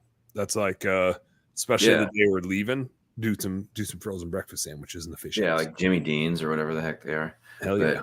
Yeah. So those are great, but I love that idea. But I'm trying to think of like, God, I could look at our HR records, but I feel like Friday's a bigger call out, right? Like people there's stuff to do on Friday, so they call out. So, both. Breakfast. God dang. Me, both, or somebody, both? Somebody, both. As long as they don't suck at cooking, they got to be able to cook. Yeah. We've got chickens. I mean, we got plenty of eggs. So, I mean, we could you got that covered. You got that covered. You just need some meat, some carbs, meat, carbs, cheese. I just need one of those Blackstone grills, right? We did. I mean, like I literally just had like a tabletop griddle that I got from my grandma, like the electric griddle, like plug-in thing. Oh, dude, it's right there. Like I can see it. We have one of those. That was all we needed. As our team got bigger, eventually, I think Andy does have a Blackstone at the shop now. For that, it's a knockoff Blackstone. It's a knockoff Blackstone, so it was only like $200-$300. It was worth it. Like a gray stone. Yeah, it could have been. Yeah, an off-white stone. There you go. Yeah, I don't know. That's a good idea, though. I love that for culture. You know, the barbecue on Friday. was cool because I feel like it set them up to like be into a positive weekend, you know? And I mean, to tie this into so that book I gave you, or I gave you one, right? The 5-Minute Journal. Yeah. And then I bought my wife one. So we both have one. Oh, sweet. Okay. Yeah. So like the same idea, like for those who don't know what the 5-Minute Journal is. I mean, yeah, we got to hit on this. This was on my to-do list. We had like 2 things to talk about, and this is the second one. Dude, and we're over time already. No, there's no time limit. We did one that well, then why is there a freaking timer like right here? I have to look at this thing the whole time. It just keeps going to let us know how long we've gone, but there's no stopping it. We did one that I'm gonna put my freaking here. We carried one over 3 hours one time. Oh Jesus! Do you have Nikki's phone number? Can you ask her if it's okay if we just keep going for? I don't. I threw my phone across the room. Remember? Yeah, it's over by the griddle. Yeah. Wait, she can message in. She'll be fine. Whatever. Yeah. She can literally just message the feed and be like, "Hey guys, you need to wrap this shit up," and we'd both be like, "Okay," and then like 30 minutes later, we'll be like, "All right, we should probably wrap this thing up." That's all right, cool. All right, so where was I? We were talking about food and griddles. Talking about food. Oh no! Now we're talking about the book. We went 5-Minute Journal. Yep. So 5-Minute Journal. It's just something that. So I've been through a lot, right? Like ups and downs. Like had lots of really high positive moments, and then I've had lots of really low, like depression type moments, right? And so, you know, for me, I found that gratitude helped, and I found that out because I had a counselor that I was working with last summer. So the economy last year, horrible, right? Not to bring this down, especially out by you guys too. It seemed like it really hit the Northwest hard last year. Yeah. And so the feedback from every other guy that I talked to in the industry was pretty negative, other than like maybe 1 or 2 that just had some massive contracts that they hit. So it was tough, right? And so we had COVID years where we're growing at 50%, like just the straight, you know, rocket ship. So we're scaling up, we're buying equipment, we're hiring staff. We're ready for it to hit again, right? Be ready for it this time because it's a lot of growth. It's hard to like. Yeah, because the last 2 years you were thinking it was going to be bad and it was way better, and you're like shit, and then you're I know reacting to the growth. Yeah, right. So we're like behind and we're not hiring. So we overhired. We had, you know, way too much labor, way too much staff, equipment that we just really didn't need. I mean, we had way more capacity than we could use, right? And so profitability sucked last year, like overall. And I finally, you know, it was a wake up call. All right, so how far should I go in this? It's getting deep. Good stuff. Yeah. So the wake up call hit in, I think it was July or August, when Bank of America, and they're basically like American Airlines to me, like just it's just like here's the number you are in our system, and our algorithm said you suck, and therefore you suck, and we're gonna do stupid shit. Yeah, if you have America in your name, I pretty much hate you now. So yeah, but I like America. I feel like they're a really bad reflection of our country. You shouldn't be able to use our country's name in your business name if you suck. Yeah. It's like false advertising. Yeah. I don't like it. Yep. So anyway, so I wake up one morning and we use Voxer, walkie-talkie. I got the Voxer app. We do a lot of Voxing. Yeah. Yeah. I use it all the time. I mean, that's our company communication is Voxer. Same. I'm with you. Yeah, it's great. So we have, you know, group chats and all that stuff. But so I get a Voxer from one of my technicians and he's like, "Hey, the card got declined." I'm like, "Okay." So I look in the app. I'm like, okay, for some reason, like there's plenty of credit. Like, why would it get declined? And so, you know, I look into it and I go into the app and I see that our limit on our credit card is exactly what we have on the credit card for some reason. And so I call Bank of America. I'm like, hey, there's a glitch in your system that it took our credit card limit to nothing. Yep. So I figured that's what happened. Right. So, yeah.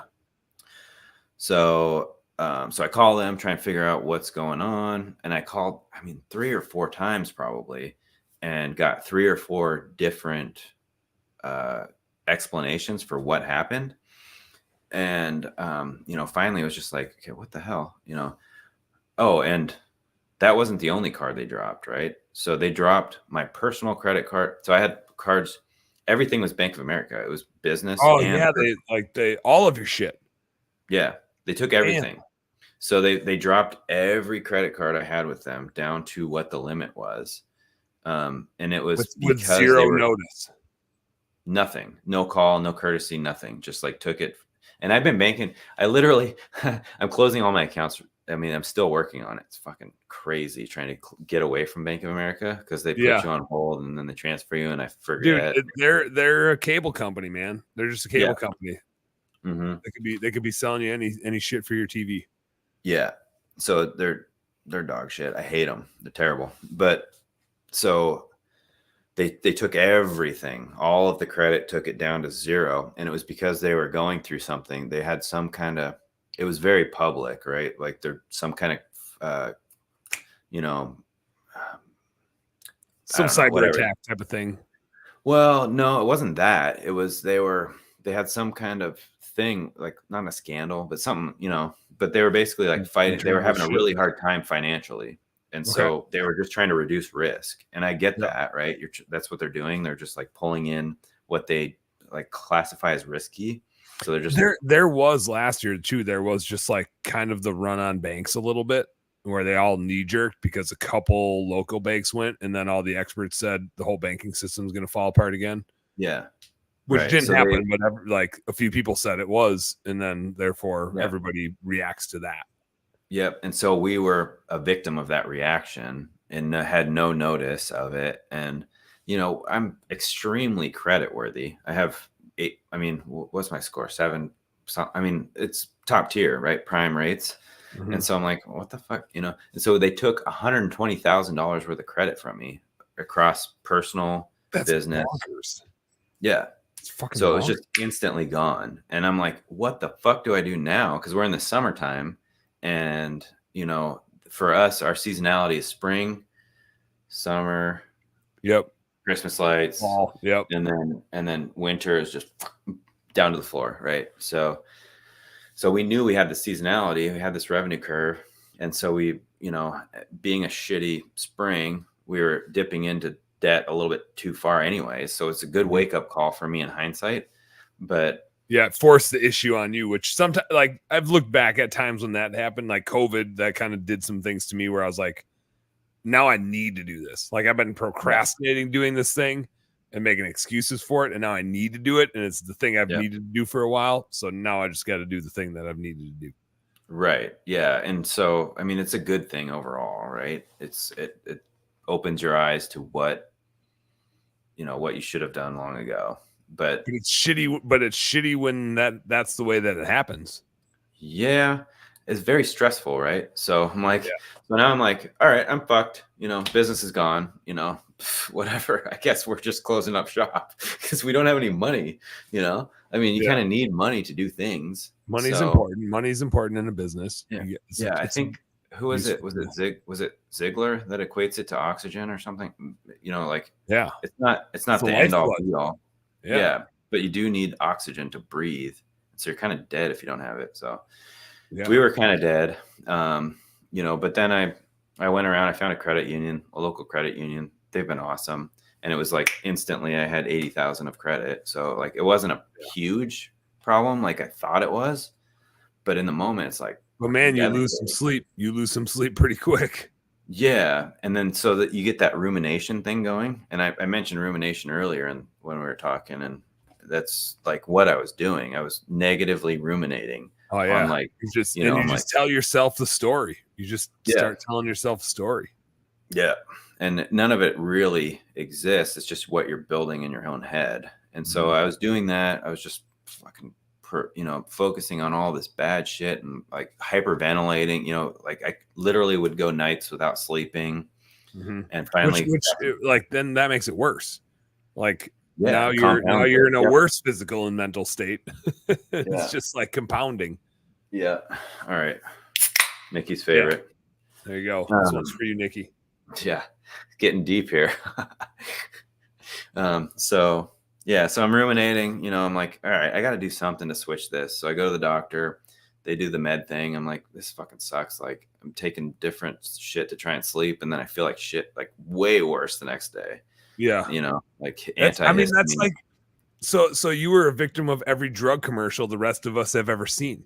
Like, this will solve this, and you might have explosive diarrhea, not be able to sleep, like lose all your friends, have weird shit that grows between your toes. Some people died in 2 seconds. Some people died in a week.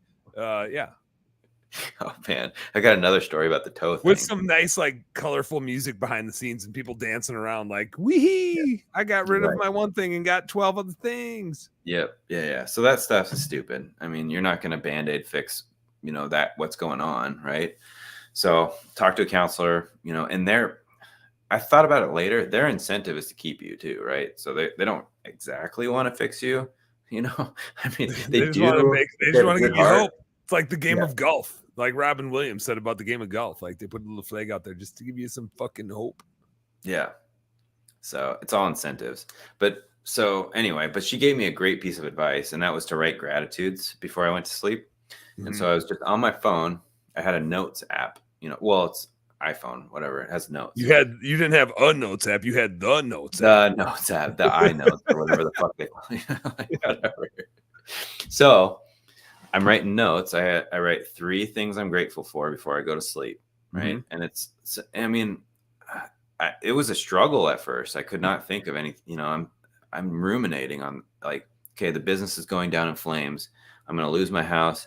Everybody's going to hate me. I'm going to get divorced, like all of the worst possible things. I'm going to be living on the street in a box in a van by the river, or I'm going to be out seasick every day. Yeah, pretty much. Like, maybe I'll just sleep under the ocean, but so it's all these negative thoughts. So finding something positive was a struggle, just to find one thing. And it's like, okay, I woke up. That's what I write, right? Just like something of positivity. This beer thing, it makes you burp. It does. And then, but it's okay because I'm doing it too. So you just burp right in the microphone. It's part of it. I've got this. See, I've got this thing so I can push the button and. Oh yeah! Wow. I mean, it's amazing. You're legit. So I should have that. You just let out a huge burp. Yeah, I know, but I don't do that. I forget about it. Anyway, where was I? So I'm depressed. I'm trying to find something to be grateful for. You're writing your gratefuls. You're grateful for waking up. Grateful for waking up. Yeah, just anything, to go to sleep. And that kind of shifted it. Like, I could start to see, like, there's some hope, right? Like, there's some things that I can focus on that are positive, and I can just really, like, rally behind, I guess, or something. And so do that for a while. I ended up with, so I'm in Conquer, I'm with Sam Gemble's my coach now. When I was going through Sam is shit too. He is awesome. He's just a genuinely, like, good guy. Like, I mean, he has. When you said earlier, like, that beer was your 5th favorite beer, there's like probably, I don't know if I could name 5 guys, but I could probably name 3 where I'm just like, there's not a person in the world that thinks that dude is a bad dude. Yeah. I'm not one of them. There's probably people in the world that think I'm a bad dude. There's Sam, Kurt Kempton's in there. John Karmazin's in there. Yeah. And we'll find 2 more, but there's like some dudes where you're just like, there's not a bad bone in that dude's body. Yeah.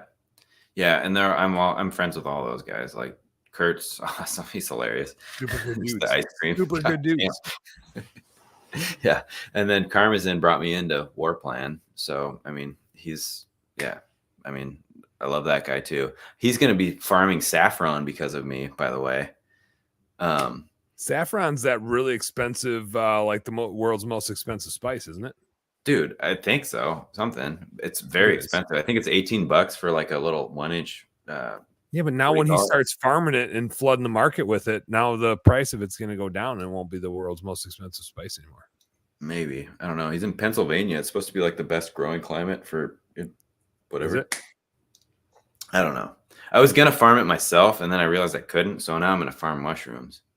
That sounds good too. Like mushrooms for eating and mushrooms for getting high. Maybe both. We'll yeah. Yes. The correct answer is yes.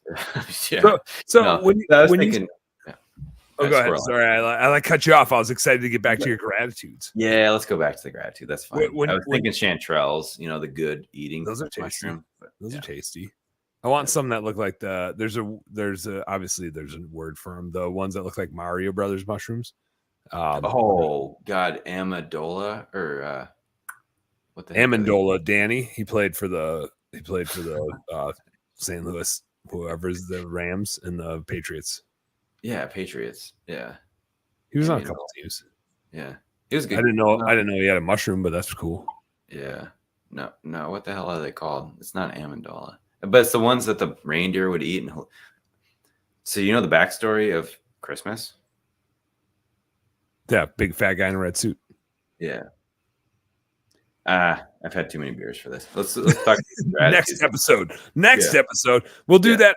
Rob Anderson and I used to do a second episode. Like when he was on regularly co-hosting, we would always do the episode, and then the guest would leave or stay, and Rob and I would just hang out and drink beer for like another hour. And talk about that. And we're like, whatever. Yeah. It was like the second episode. It was worse than the first. I think it's good stuff. I like the format. Rogan's my favorite podcast, right? Yeah. So this is kind of similar to that, where you're just freaking rocking about whatever. This is just it, and we're just gonna go until we run out of cool shit to talk about. Yeah, which is never gonna happen. I gotta go home before too long. I mean, I gotta go to bed at some point. But... Dude, what time is it there? It's like 11, isn't it? Well, it's 10. It's only 10 here. 9:50. Oh, 2 hours? Okay. Yeah, I'm only 2 hours off you. All right, you're good. All right. Yeah, so fine. What the only thing that'll get me is I only have this beer left. Sometimes I have to text my wife, and if she's sleeping, then I'm out of beer, and then we gotta end. Well, we're gonna have to take a tinkle break soon anyway, right? At one point, the 3-hour episode I did the one time, like I was just sitting here just squirming. I had to pee so bad. I mean, we could do that. I gotta finish the gratitude thing, and then maybe we should. It's hard on a live. Now that I'm talking about it, it's just like pouring water out. Like, yeah. So what did so you got on the gratitude thing, and was there just like this progression of where you're like finding things to be thankful for, or do you think it just totally like changed your mindset and now you're like making it happen? Yeah. No, I think that's right. The first. So, and I don't know the psychology of it. I like to research stuff, but I really didn't research it much. I just kind of did it and I saw the results. So, it just gave me something positive to focus on, even though it was me making it up. It was, you have to kind of, it's now the story you're telling yourself. Yeah. It's you really make your own reality. Like reality is not true, right? It's just is what you make thoughts about what's going on around you. Yeah. So, I mean, you could see the shittiest thing happen. And if you look at it positive, there's always a positive spin on everything. Mm-hmm. So if you can spin it positively in your own mind, then there's nothing bad that's happening. I mean, you still have to have for that guy waving the peace at me when I was driving to Kentucky. Yeah. Son of a gun. But he was telling himself a story that I was like out to get him. Yeah. He was having a shitty day telling himself a bad story. He could have been like, man, I bet those guys made a wrong turn, are hustling to get their ass out to Kentucky to go shoot some big bucks. I wish them luck. I hope they're successful. Instead, he was like, left them or something. Instead, he was just like, those fucking assholes. They cut me off, and my life is way more important. In this 1 second that I might have had to tap the brakes, I need to send them a message instead of hoping that they have a good day. Yeah. Yeah. I mean, I just assume now, like if somebody's overreacting to something, it's just because of something else. Like it's never this. This is the little thing that happened that caused them to just go, like what the hell? It's like the little straw on the camel or something. Yeah. So, but the gratitude shifted it. And then Hinderlighter, Michael, was posting on his Facebook. He might be in the top 5. He might be in the top 5. Yeah. He's a great dude too. Super good. Yeah. And so Yeah, I agree. But he posted about it, and I think he got one for his daughter, I believe, and then he started using it.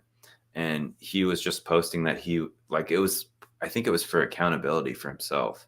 He was just like doing it to like make sure that he did it, and he hadn't used it much. But I was like, oh shit, that's cool. It's like gratitude. It's a thing I've been doing already in my notes, but it's like in a good format. And so I don't even know. I probably have the book here somewhere, but basically it's super easy. It's I moved mine out of my office. I put it on my nightstand. Yeah, that's the good place for it. I have it in my backpack right now, and I never use it. Yeah, it just hides. You can't hide it from yourself. You got to put it like where it's in an obvious spot for you. Yeah, and I only like honestly, I miss it probably 3/4 of the time now. Like I don't do it very often, but like if I'm feeling slightly off, I'll do it. You know, if I'm whatever. It's a mindset changer. It is, yeah. So if there's something going slightly bad, just fill it out. It's back to good again the next day. It's like an eraser or something. So anyway, I bought it for myself, used it diligently for, I don't know, a few weeks or a month or yesterday, one day. Yeah, could have been half a day. I don't know. Yeah, fuck, I don't know. But I used it for a while. It was good. But and it was when I went to Responsicon, I was using it diligently there. You know, or home service, whatever. And then I just like was seeing this good happening, you know. I mean, shit. That trip, that was Harper's first flight, like commercial flight. She went on a Cessna with a buddy. Cool. Yeah. Delta's awesome, by the way. Should I switch to that? Yes. I mean, Delta hub is Minneapolis, and I just like, I'm so spoiled because I normally fly Delta. And so flying anything else, I'm just like, what the fuck am I doing on this airplane? Yeah, it's stupid. Alaska's great too, honestly. But I mean, Delta's like the next level. Honestly, I haven't flown international yet, but I imagine it's basically the same thing as Emirates. Just a bunch of people dancing on an airplane in the sky. That's pretty much what happened. Yeah. Yeah. It's perfect. And there was a bar. No, there wasn't a bar. But damn it. But they brought Emirates. Yeah. Emirates, I've seen the bar. Yeah. And they have like rooms and stuff, but it's dope, as the kids say. It's pretty sweet. Yeah. Yeah. But anyway, where was I going? So I was doing the 5-minute journal, right? Mm-hmm. And seeing all this good stuff happening. And so now I started buying it. I've bought so many copies. I don't know, 20. I the only reason I have a copy is because of you. Yeah, I gave you one at Sales Boost, right? Yeah, you gave me a copy. Yeah, I wrote my name and my phone number in it. And people started thinking I was like losing it places, but I was trying to give it to people so that they knew my phone number. So if it was good, then they'd call me or something, or I don't even know what I was going for. You're just like, I'm the author of this. I wrote the prompts and I put these horizontal lines in here. Yeah. Like no, I would not take credit for that. That's a genius. I'm not at that level. Horizontal lines. Maybe you should write one and put vertical lines in just to fuck with people. You have to fill it out sideways. Yeah, I don't know. Either fill it out sideways or you got to figure out like how to, like, you're just going to write across these lines and figure out where your spacing is. You probably learn a lot about a person with how they would fill that out. Yeah. Dude, I could do a squirrel one. Like your full perspective, you like get the full 360 view. Oh yeah. All the way to the center. And if you don't fill it out to the center, then you're going to have a bad day. You better get your ass going. You better write big. Yeah. I know. The college ruled. Yeah. That's the way to go. Yeah. So you don't fill it out as much anymore. And do you feel like that's a sign that you're beyond the demons that you were fighting through? Or do you feel like that's a sign that you're just more in tune with your blessings and so you don't feel the need to write them down as much? Or is it just a habitual thing and you just don't get to it as much? That's a good question. I feel like I'm mentally in a way better spot. Like I know that I am. And it's a combination of things, you know, like I mentioned, I mean, the journal was probably like the biggest thing that I can see. I mean, well, the gratitude was the biggest thing that I can see, but it's a culmination of things. Journal's just a really good tool to focus you on it. Yeah. so I could actually see what was actually happening. And then I don't know. I mean, the journal, it's more than gratitude too. It's the affirmations. I think that's pretty powerful. That Do you have you read the 5 love language book thing? yeah. Mm-hmm. Are you a affirmations person, or what is your like number 1, number 2 love languages? Is Nikki still watching? I don't know. She can write it. I don't know. Nikki, what's his love languages? Throw it in the chat. Yeah, I don't know. My wife's is big time affirmations. She's like hard love language affirmations. Dude, it probably is. I don't know. Yeah, I do. So I like helping people and getting the feedback that something I gave them leveled them up is like way better than myself leveling up. So that's probably it. It's probably affirmations. Yeah. Yeah. So I don't know. Nikki will tell you. She knows. She knows me better than me. Boom. Affirmations and quality time. Oh shit. Okay. Hey, she's still on, so that's good. Yeah. So we're still good to go. She's put up with us. She's put up with us for this long. So can I take a tinkle break yet? Do it. Do it, and I will refresh your beer. I got 4/5 of a full. I don't get the 15 ounces. I get the 16 ounces. Yeah, this is 12. Nobody would even bother selling a 15-ounce beer around here. Yeah, those Irish people, they're weird. Yeah, you go hit the restroom. Nikki and I are gonna BS because I'll just read her comments. Dude, you could probably bring her in on this, right? If she got the link. Hold on, check this out. She's at home. She's gonna be mad. Yeah, well, no, we're gonna bring her in and embarrass her. That's gonna be super. Actually, she'd probably embarrass the fuck out of us. Oh, she will. She'll be like, "You freaking idiots." Yeah. Hold on. You go do that. Yeah, you go do that. Nikki, check this out. I'm gonna do this thing. I'm gonna copy this. I'm gonna Facebook this. This is me doing technology, everybody. It's embarrassing. Oh no, that's the wrong browser. I can't even do that. I need this browser. Here we go.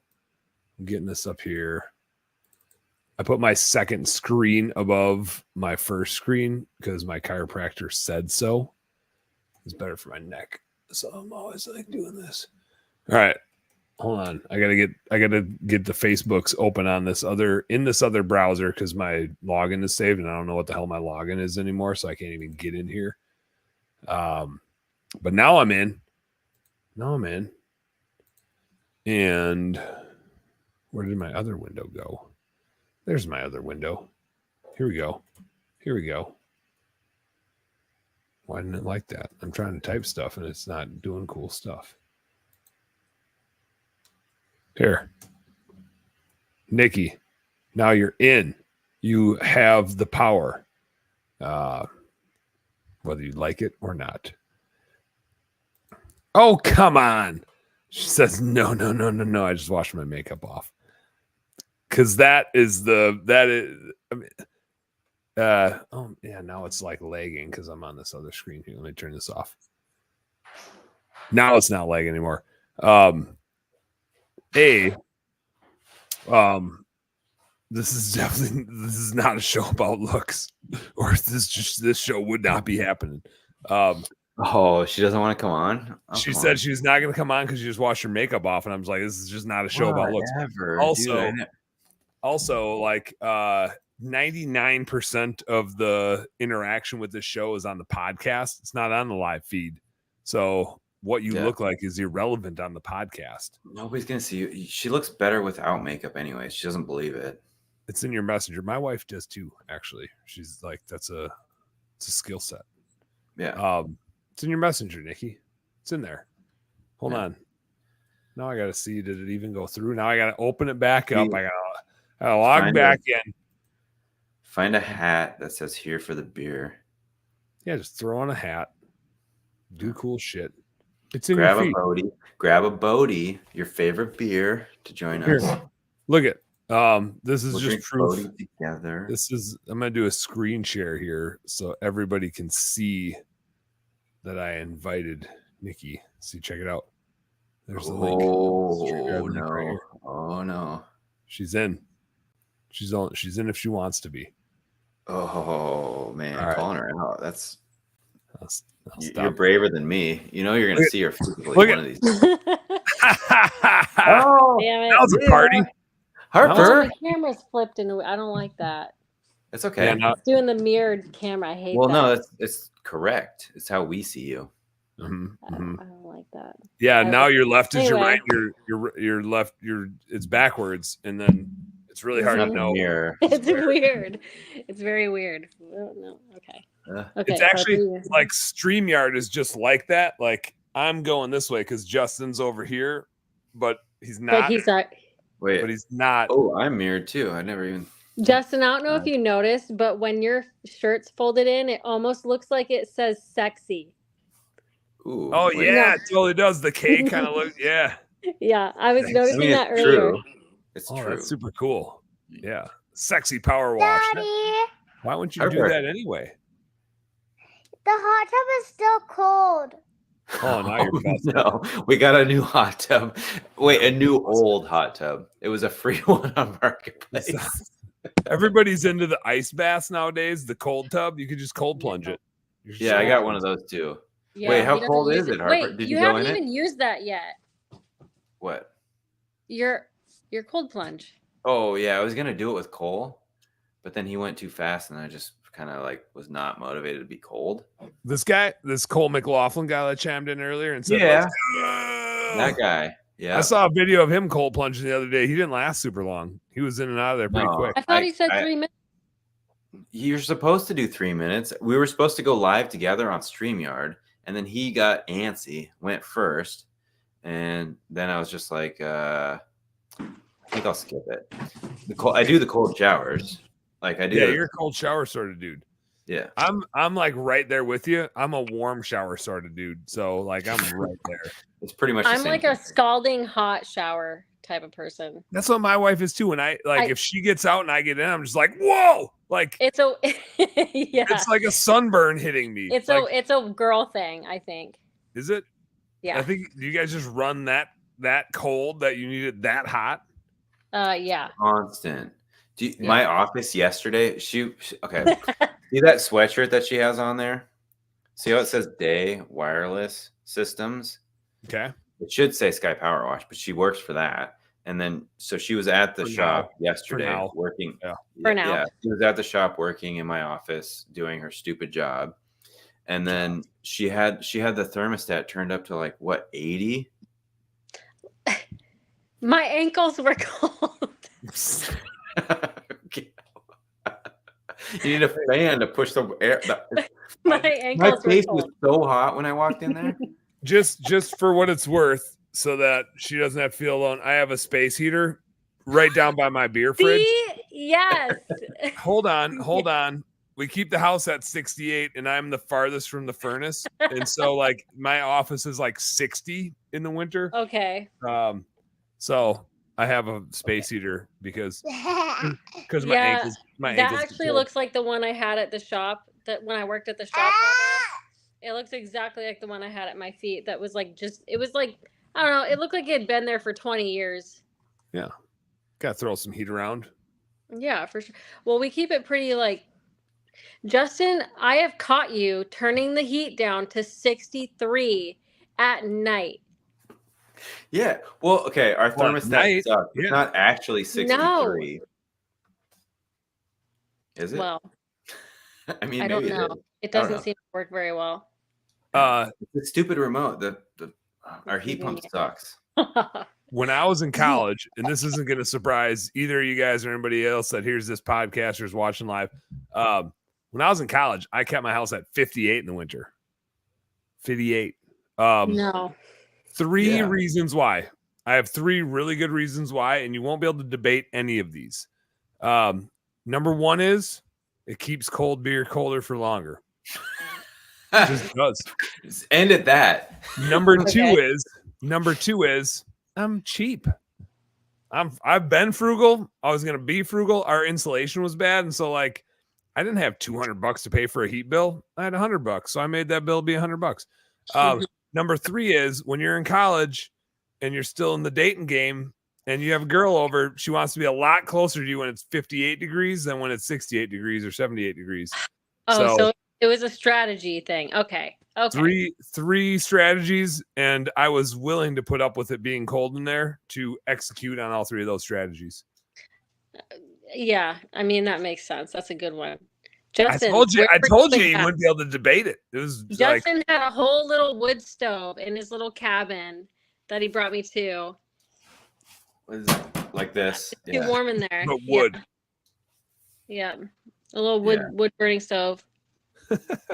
Harper wants to be involved. Then it's romantic. Harper needs to lead this. She was my master networker down at that convention, though. She made me so many connections. It was crazy. With the tongue. I'm always a fan of when my girl, like, you guys are 2 hours behind. About right now, your time is our kiddo's bedtime.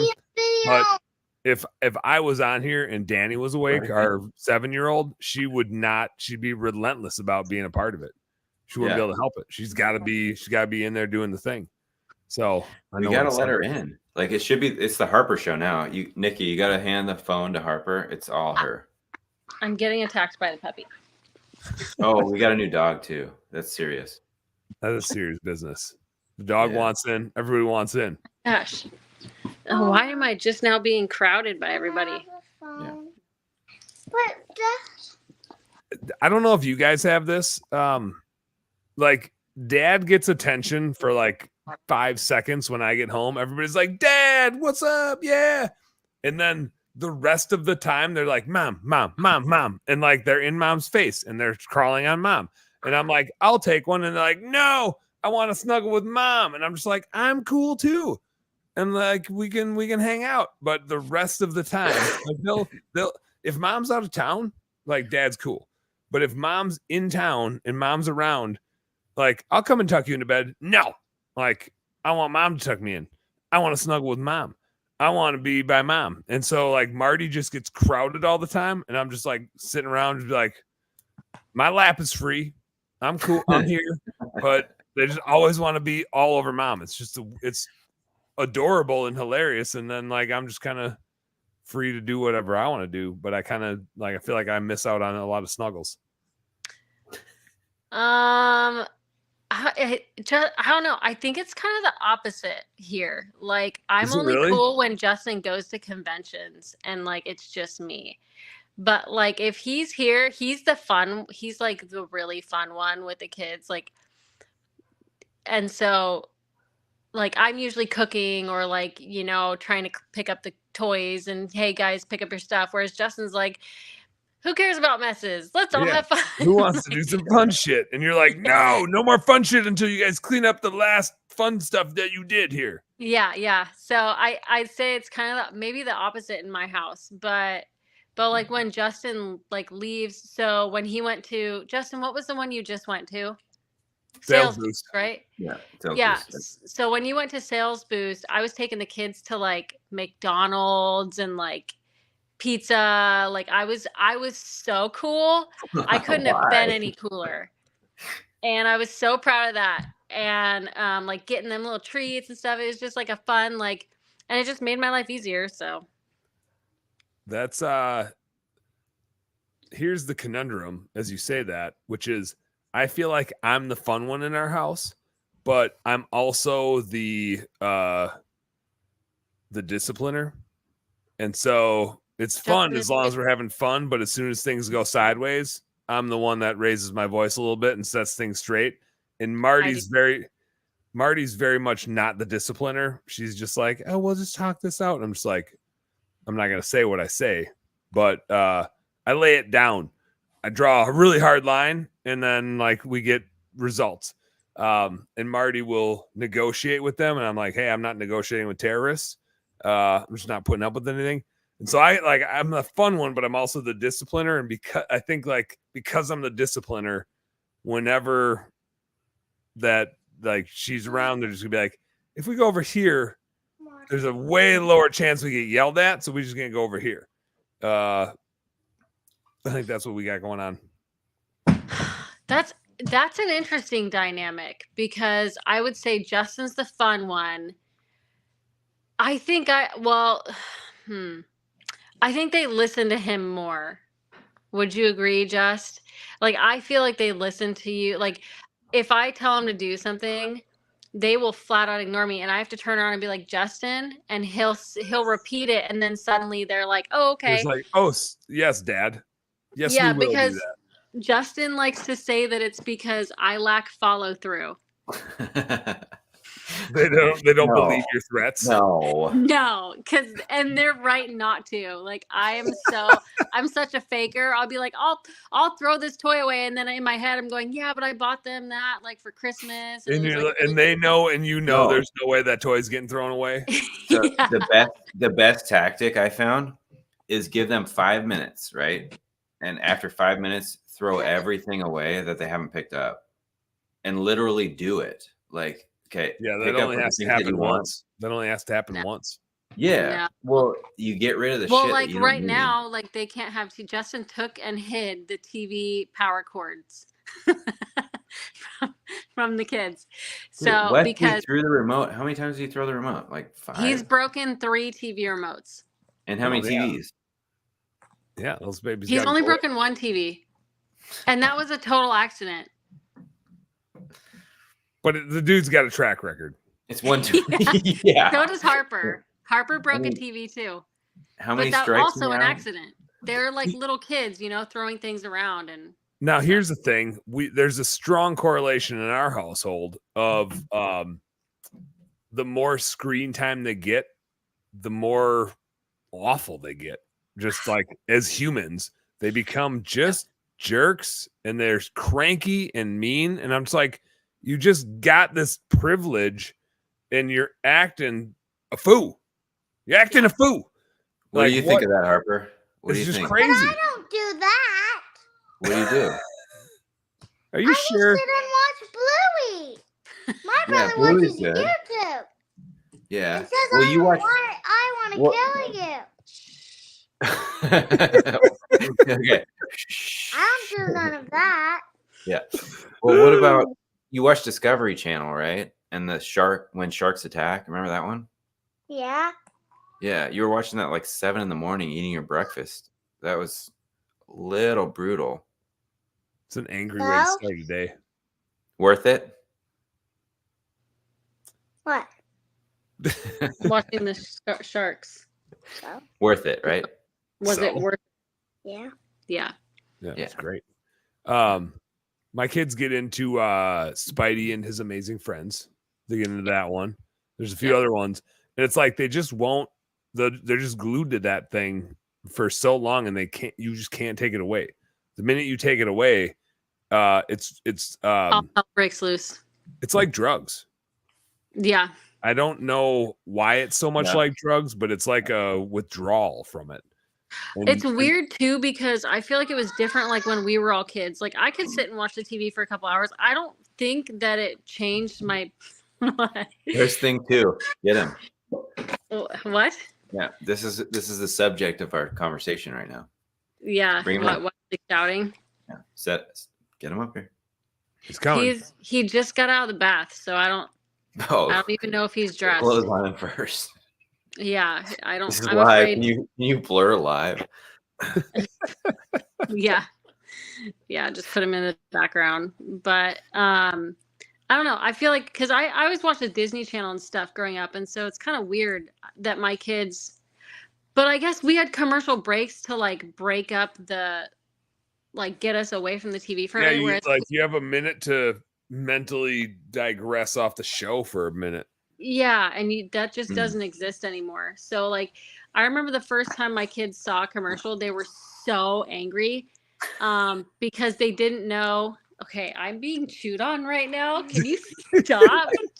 Get off me. Mom. Golly. Lois. Yeah, Mommy. Lois. But I don't know. It sucks because like I like watching a movie with the kids, but I mean they were acting it was a little bit too much. So Justin did what he had to do, like he always does. And like it worked. I didn't think it would. I was like, this isn't gonna work. And like I hope it doesn't work, and it worked. So I had to. Johnny! Ow! It's just figuring out what you need to like take away. And all of a sudden they're just like, oh, you guys mean business.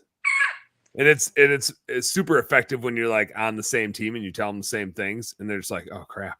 Because otherwise they always try to like work one against the other. Mm-hmm. Yeah. Oh, have your kids have done that too, huh? I actually set a rule. This is just me like being the disciplinarian asshole. I set a rule where whatever the strictest thing is that either parent says is the rule. And so if mom lays down the stricter thing, that's the rule. And if you go to dad and dad says something that's less strict and you go by that, you're in trouble.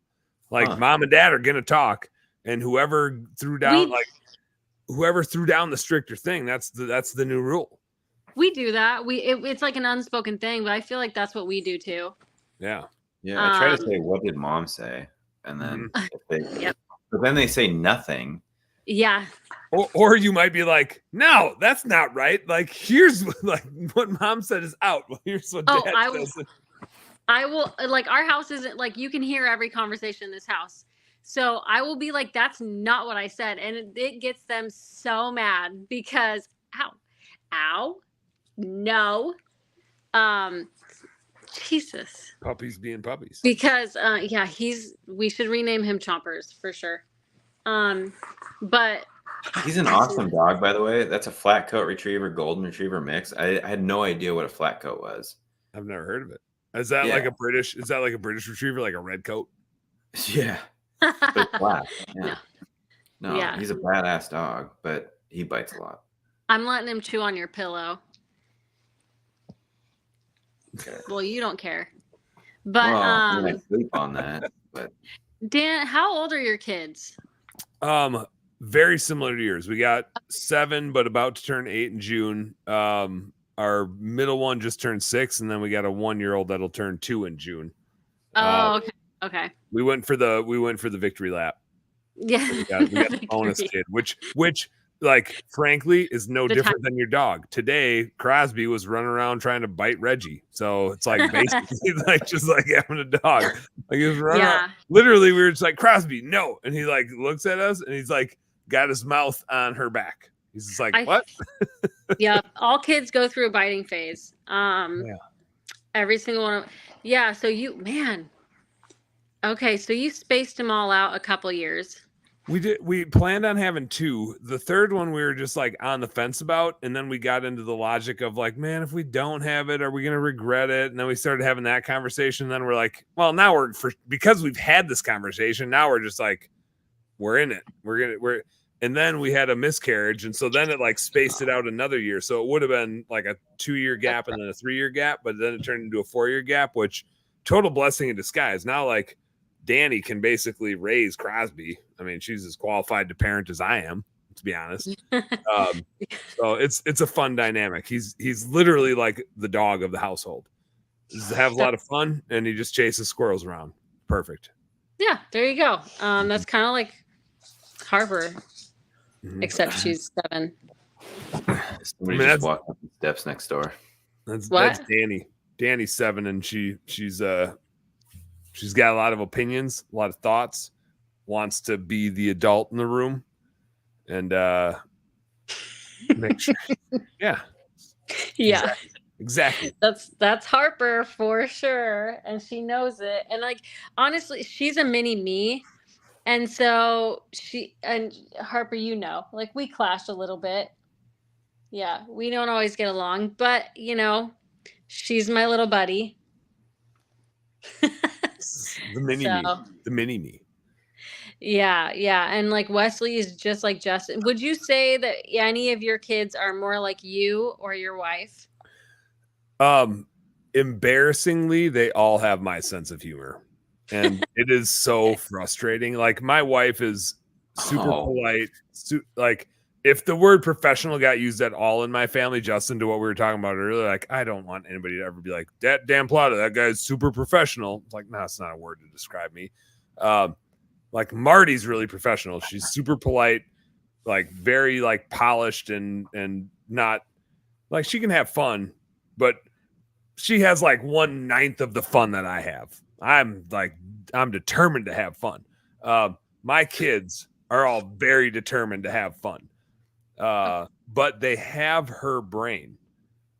And like I was smart, and I think I'm still smart, maybe, I don't know.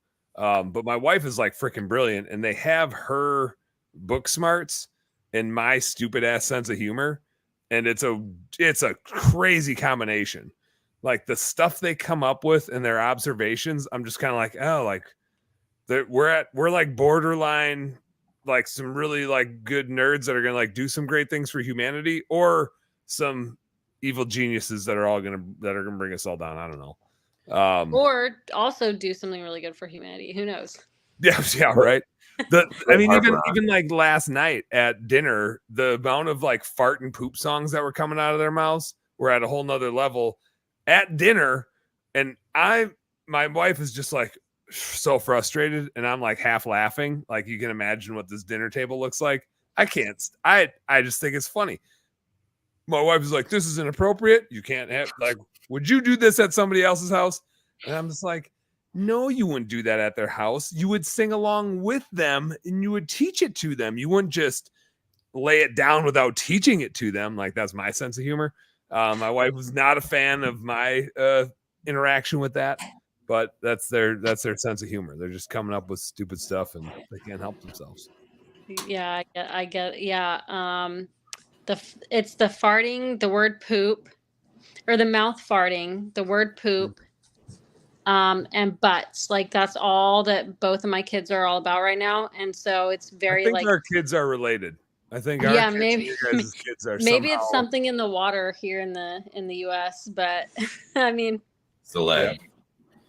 That's definitely the lead. It's the lead poisoning. Put Harper on. You'll see. She's right here. I mean, yeah, put her on. She's got to be part of this. What do you think, Harper? Are you awake? Now she's clammed up. She's like, what am I supposed to do? What do I do now? Do you see that you're on there? Do you remember going to Phoenix with me? It is her bedtime. What time do you guys do? What is a bedtime in the Noggle household? What do you guys do? Hour ago? We're about an hour past right now. But do it. Okay, you awake now? You have to talk, honey. No, they never do though. Once they're on camera, they just want to see themselves and they make faces at it, but they don't interact with it. Oh, yeah, no, let me see if Wesley will say anything because he. It is. I'm always so excited whenever I'm on the road. I'm always so excited to like FaceTime with my kids, and then 5 seconds into a FaceTime, I'm like, "Oh, this is so frustrating." Yeah. Yeah. They're not like, they're never on camera. They're never actually talking to me. They're distracted. They're like showing me all sorts of stuff that is irrelevant to like me wanting to talk to them. They just have no etiquette for a FaceTime. And I just get so frustrated. I get so frustrated. I'm like, give the phone back to your mom. And they're like, we don't know where mom is. Like, you know, it's like, well, where are you? Like, how far away from mom are you that you have her phone and you don't know where she is? Like, that's like when Justin FaceTimes when he's out at conventions and stuff. Like, here he is. He's excited to talk to the kids. He thinks they're excited to talk to him, and then he gets on. And they're just like, "Hi," and then they're staring off at something else. Mm-hmm. Yep. I like how you're giving the full tour of our house right now. Look, okay, I got distracted because I went out there. Wesley asked for his PJs, and then I was like, "Oh, okay, got that." And then I saw the blinds were still open. It's kind of dark, so I had to close those, and then I had to, pick something up. Anyway, she's totally set up to be an entrepreneur, Justin. I think you guys will run the business well together. I know. Like, here's the thing I set out to do: 12 things in between. What was I out there doing? CEO. I'm telling you, Mai Tais on the beach. CEO right there. Yeah, she's got it. I think I'm a little too. What was the word somebody said yesterday? Pleasantly. I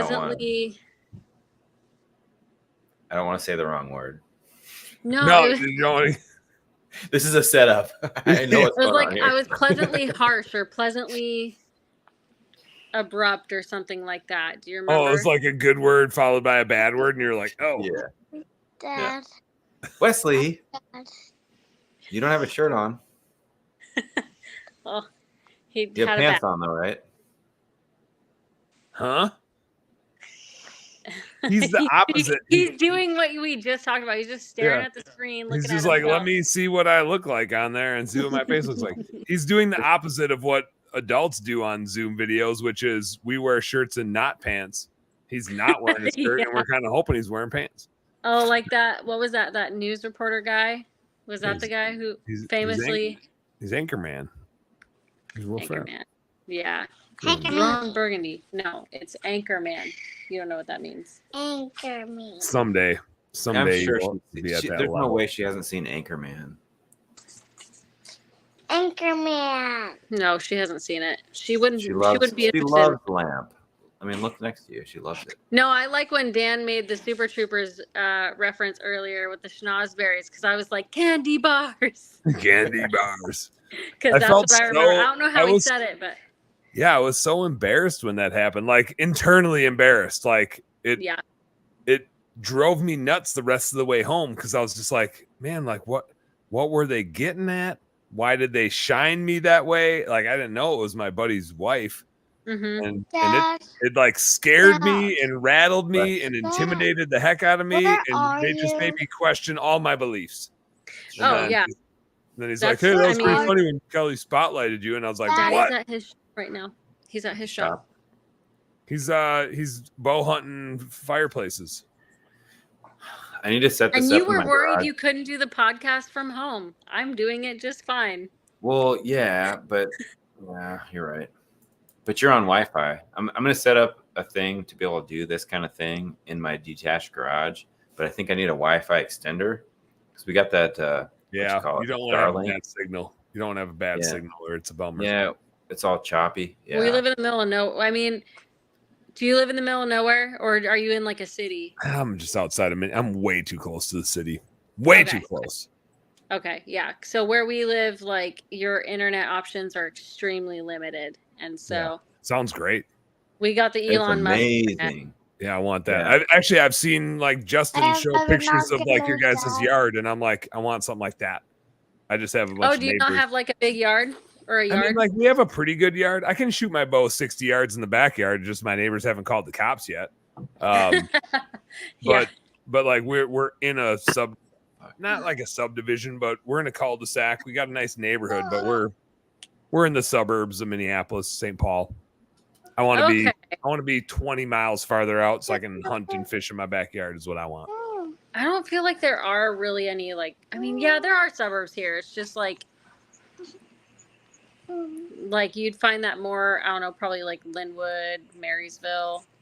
Yeah, Something we're out in the I mean, it's what 15 In the minutes moon. to get to anything. where 20. we're at. But yeah. 20. Yeah. Yeah.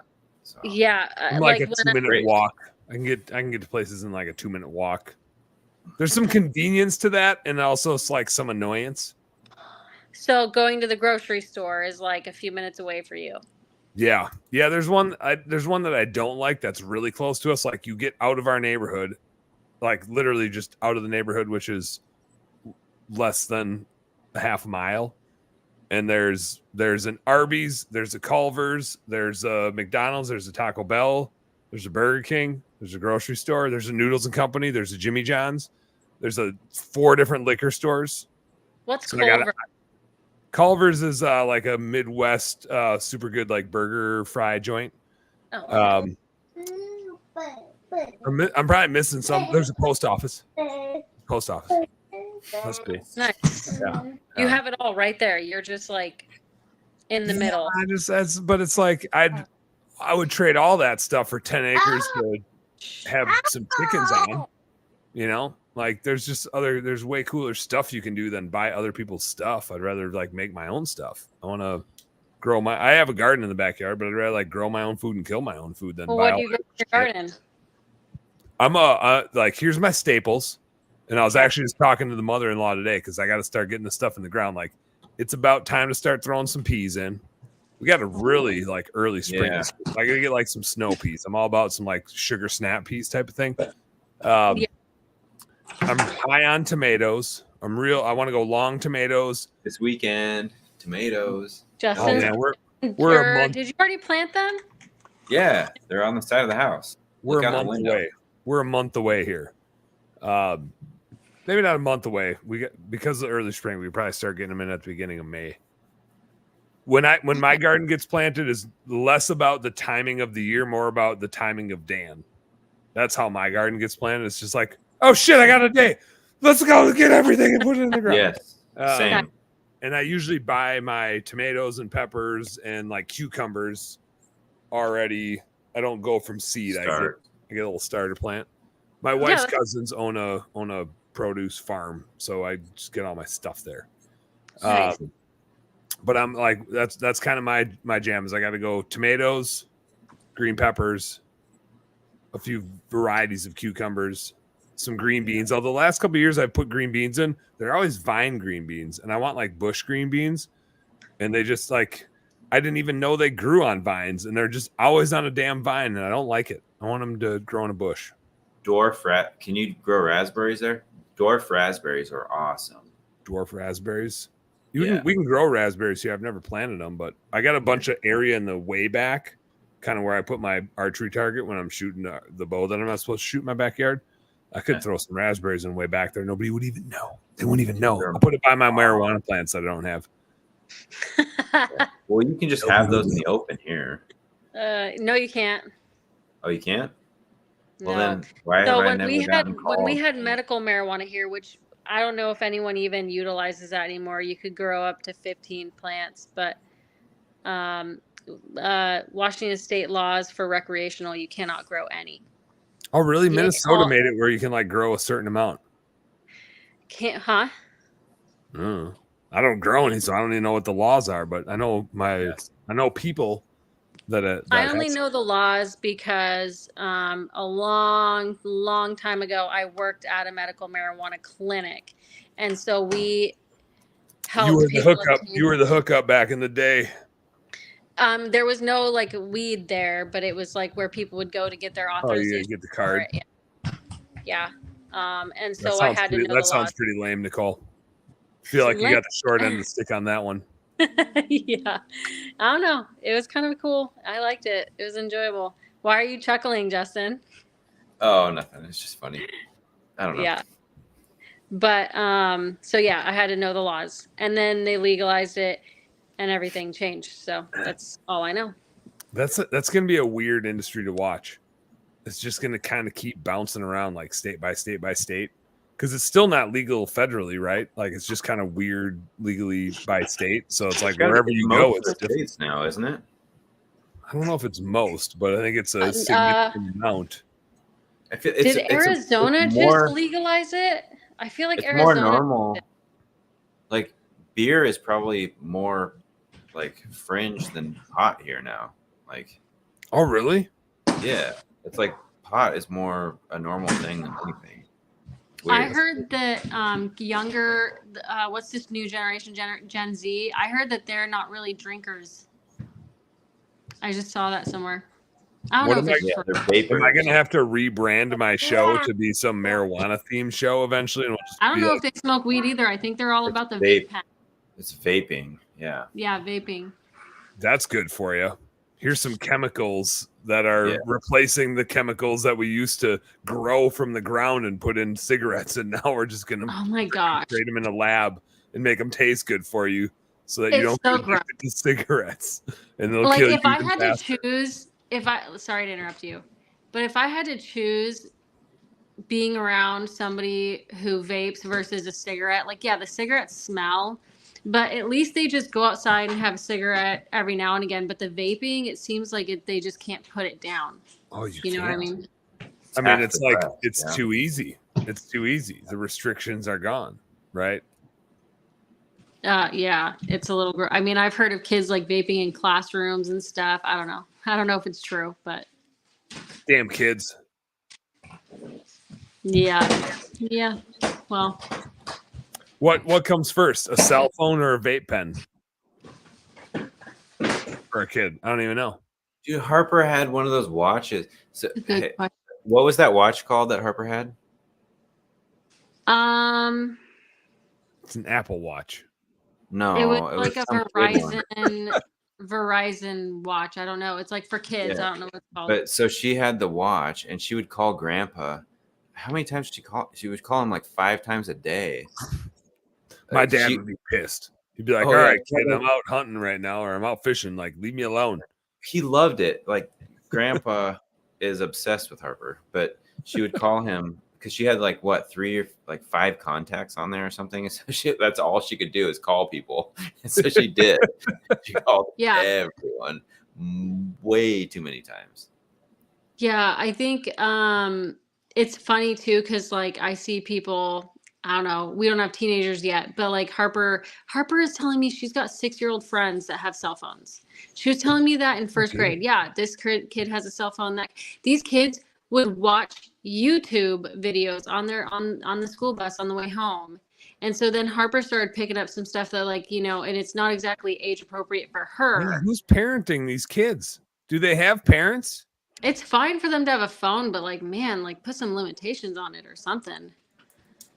Man, I got a cell phone when I was going to college. That's when my kids are getting a phone.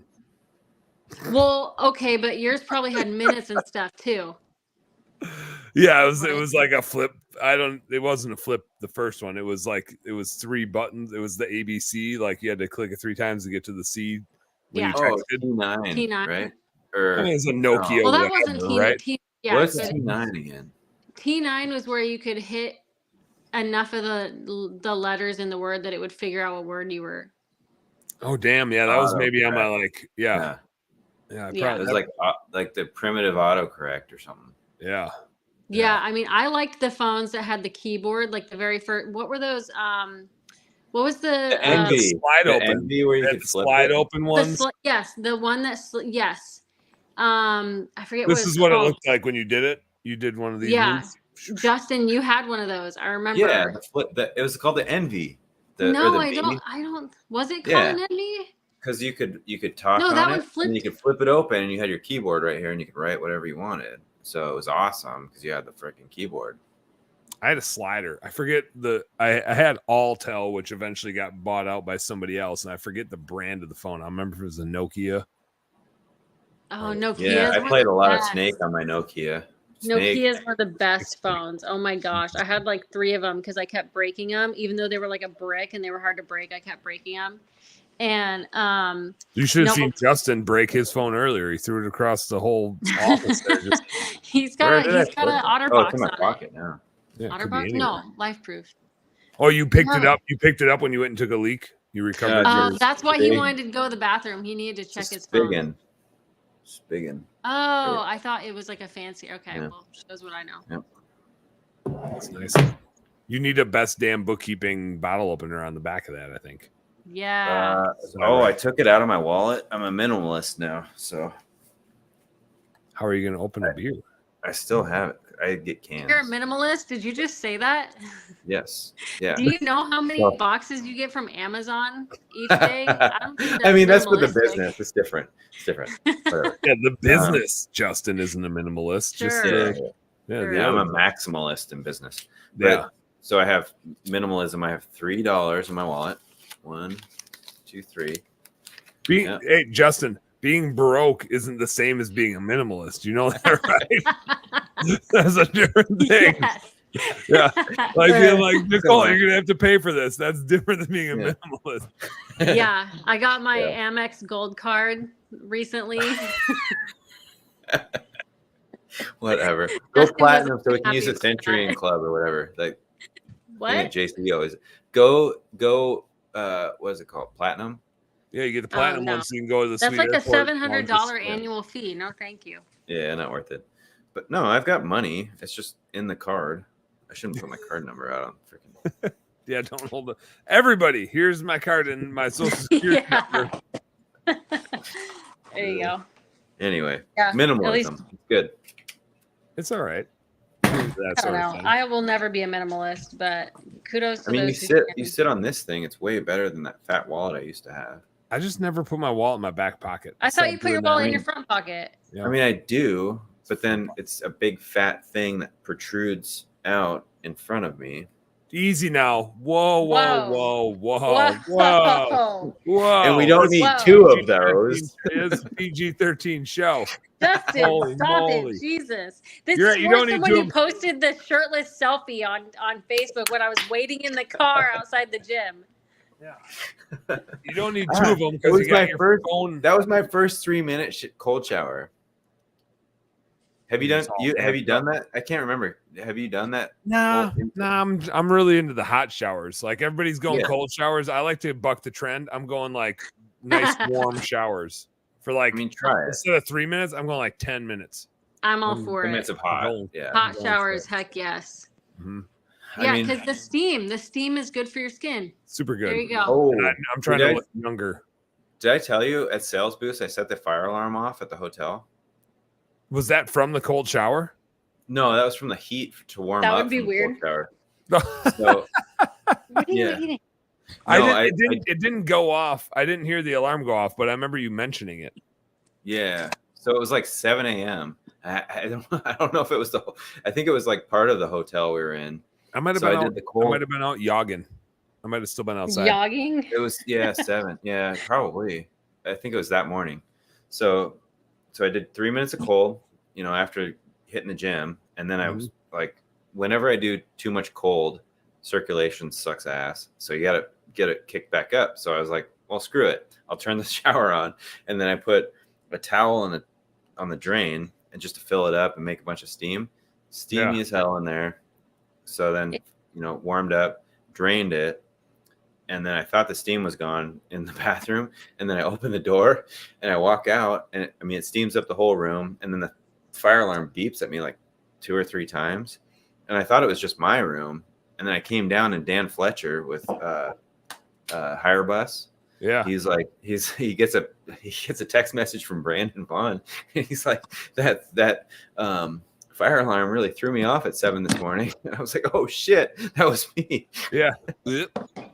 Maybe he was just right next to you. Maybe it was only your room, but he heard he was next to you. No, I heard that. I told the story, and everybody said the same thing. They all heard it. It was like half the hotel heard this, damn. and it woke them up at 7. So Who was still sleeping at 7? That's about I time they know. got their asses out of bed. What are they doing? Get up and dude, get I some- live on the West Coast, so 7 for me was like 4, and Yeah. I was up at 5. I mean, that's like 2. No, you have to Like, sleep on your bed tonight. Stop being a little bitch. Yeah, get up and get some stuff done. Go for a jog. Yeah. What Right. time do you wake up, Dan? I'm like a 5:30 alarm person. God, why? Sometimes I'm like a 6-hour sleeper. I need 6 hours of sleep. If I get a whole lot more than that, it puts me in a weird like REM miss. I'm very much Remness? I'm a REM miss. I'm like a 3-hour REM cycle person. Huh. And so 6 or 9 is good, but if I'm at 7 or 8, I like miss it and I'm groggy. Wait, I saw a thing about that said like isn't it everybody a 3-hour cycle? So you want to sleep in, so like if you're gonna sleep, you're supposed to either sleep like 6 hours or like 9 hours or something like that. I don't know that it's everybody. Goodness. Like I think all that stuff is kind of custom. Like what Yeah. works for one person doesn't work for everybody. But when I was in college, I tried it like just to maximize how much time I could study and go to the bar and chase the girls around. And so I was like, I was trying to like maximize that experience, right? And so I don't remember what the catalyst was where I was like, I'm gonna try this 6 hours of sleep. And I did it for like a week or two, and I was like, this is just fucking perfect for me.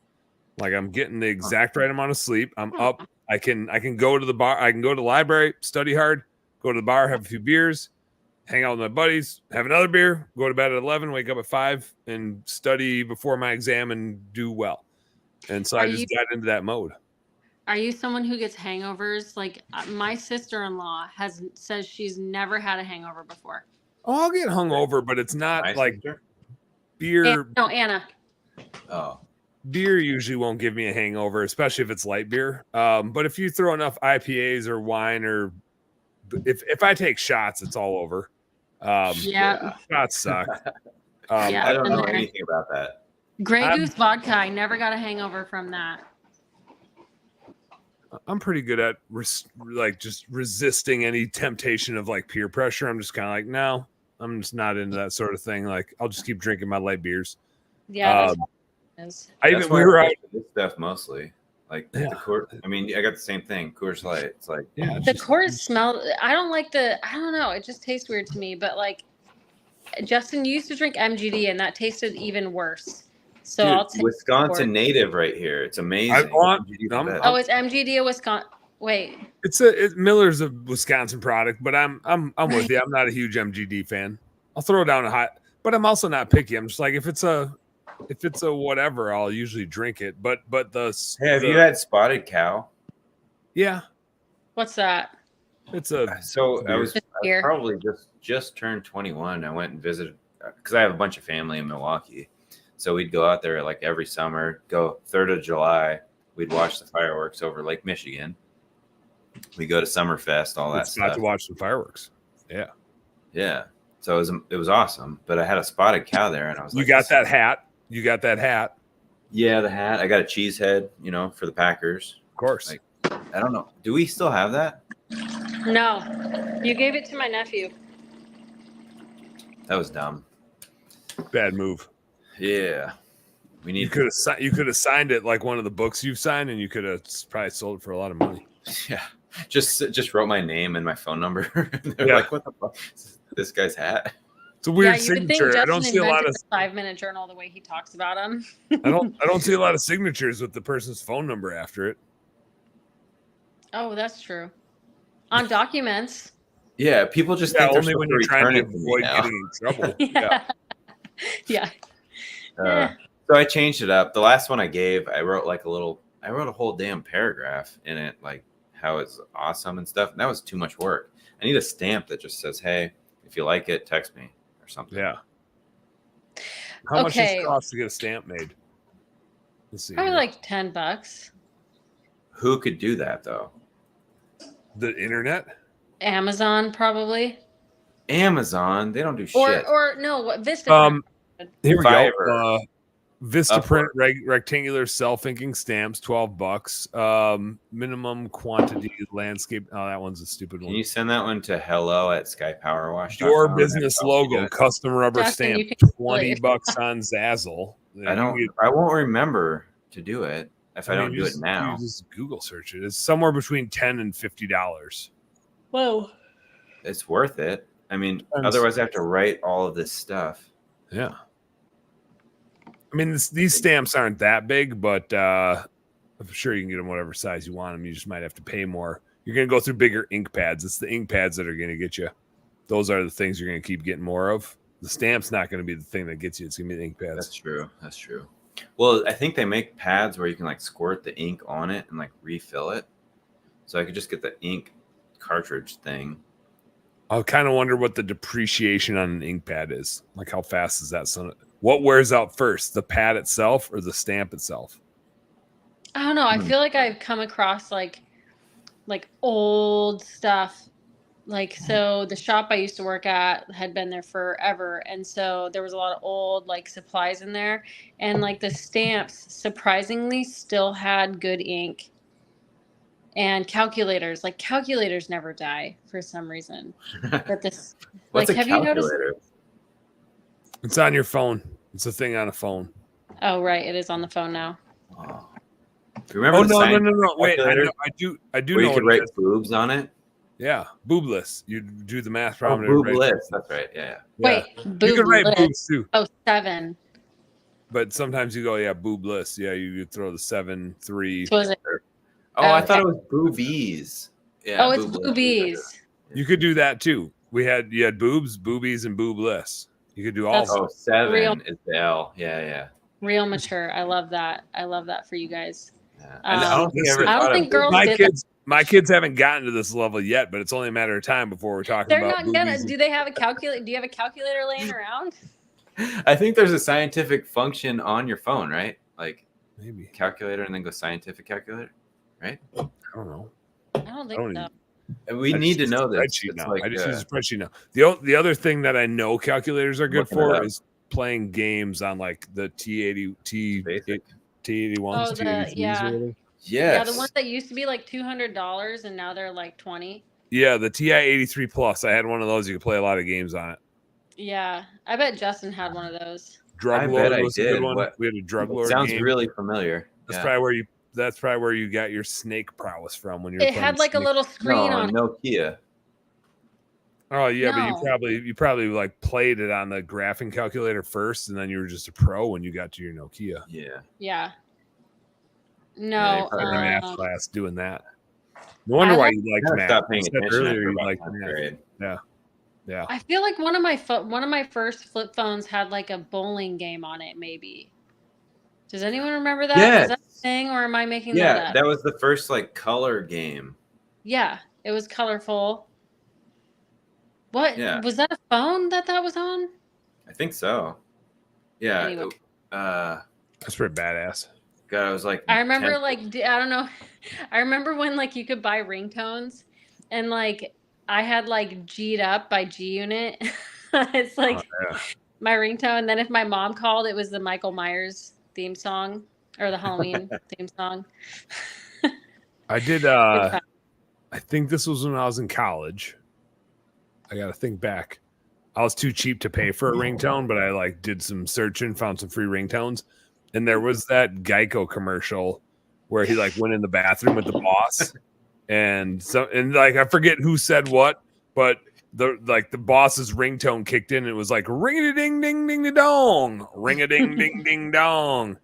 And Yep. so like I had that ringtone for like most of college was the boss's ringtone from the Geico commercial. And it was a hit. It was a hit. I think everyone had that one at some point. What about ringback tones? What was that? You know what a ringback tone is? What the hell are you guys talking about? Was that only a Verizon thing? So when you call the person's phone, you have to listen to their music? Yeah. Oh, I don't know. What? You didn't know? I'm pretty sure my people mom would always still put has really one. depressing songs as their ringback tones too. This feels very late 90s. It was like your mom, Justin's mom, just got rid of her ringback tone like a year ago. This is a super sweet your mom joke that you just made without realizing it. There's a really good your mom joke. Your mama is so old. She just got rid of her ringback tone. Oh, come on. It was You're Beautiful. Oh gosh, who sang that song? Pharrell. You're beautiful. I just want you to know. Is that what you're No, not that one. Oh, you said you're beautiful, so that's where I was going with it. It was I don't even really remember the song, but it was really I couldn't stand the song because you call her so much. Yeah. Yeah. You love her so much. Every time. Damn it, I gotta listen to this ringtone again. Why'd you say it? So but so that was like you would call them like while it's ringing, you would listen to their specific ring instead of so instead of a ring, it would be okay. Yeah, I know what you're talking about. I don't recall what the trigger was, like who could do that and who didn't do that. I don't remember. But I do know what you're talking about. But are we supposed to talk about business at all? What? Are you saying that almost business? 3 hours in? I put my hat over it. And I've been watching you guys like this whole time, and I'm like, man, it is bedtime. Made it. Dan needs to come visit. We gotta go fishing. Go catch a halibut over in the Sound. I do need to go pee now. Like now that you took a break, I gotta go take a pee. But we're gonna end it on that. We're hitting the 3 hour mark anyway. Yeah. Let me do this for you guys. Not for you guys, with you guys. You're gonna do this for me. If you do work together, and this is like me out of curiosity because my wife and I have been having this conversation. We just assume that's like 5 to 10 years out, so we don't have to take it seriously. But I'm also like, what is this gonna look like? If you work together, what's it gonna look like? How's it gonna work? Who's gonna do what? Ask Sam and Nikki. Well, Justin cannot be the boss of me because he tried that. And that executive assistant thing we were talking about, that was like a hypothetical thing. Yeah. How long did that last? It was like not even 24 hours. Well, no, not even close to 24 hours. It wasn't even 8 hours. It was like 4. Yeah.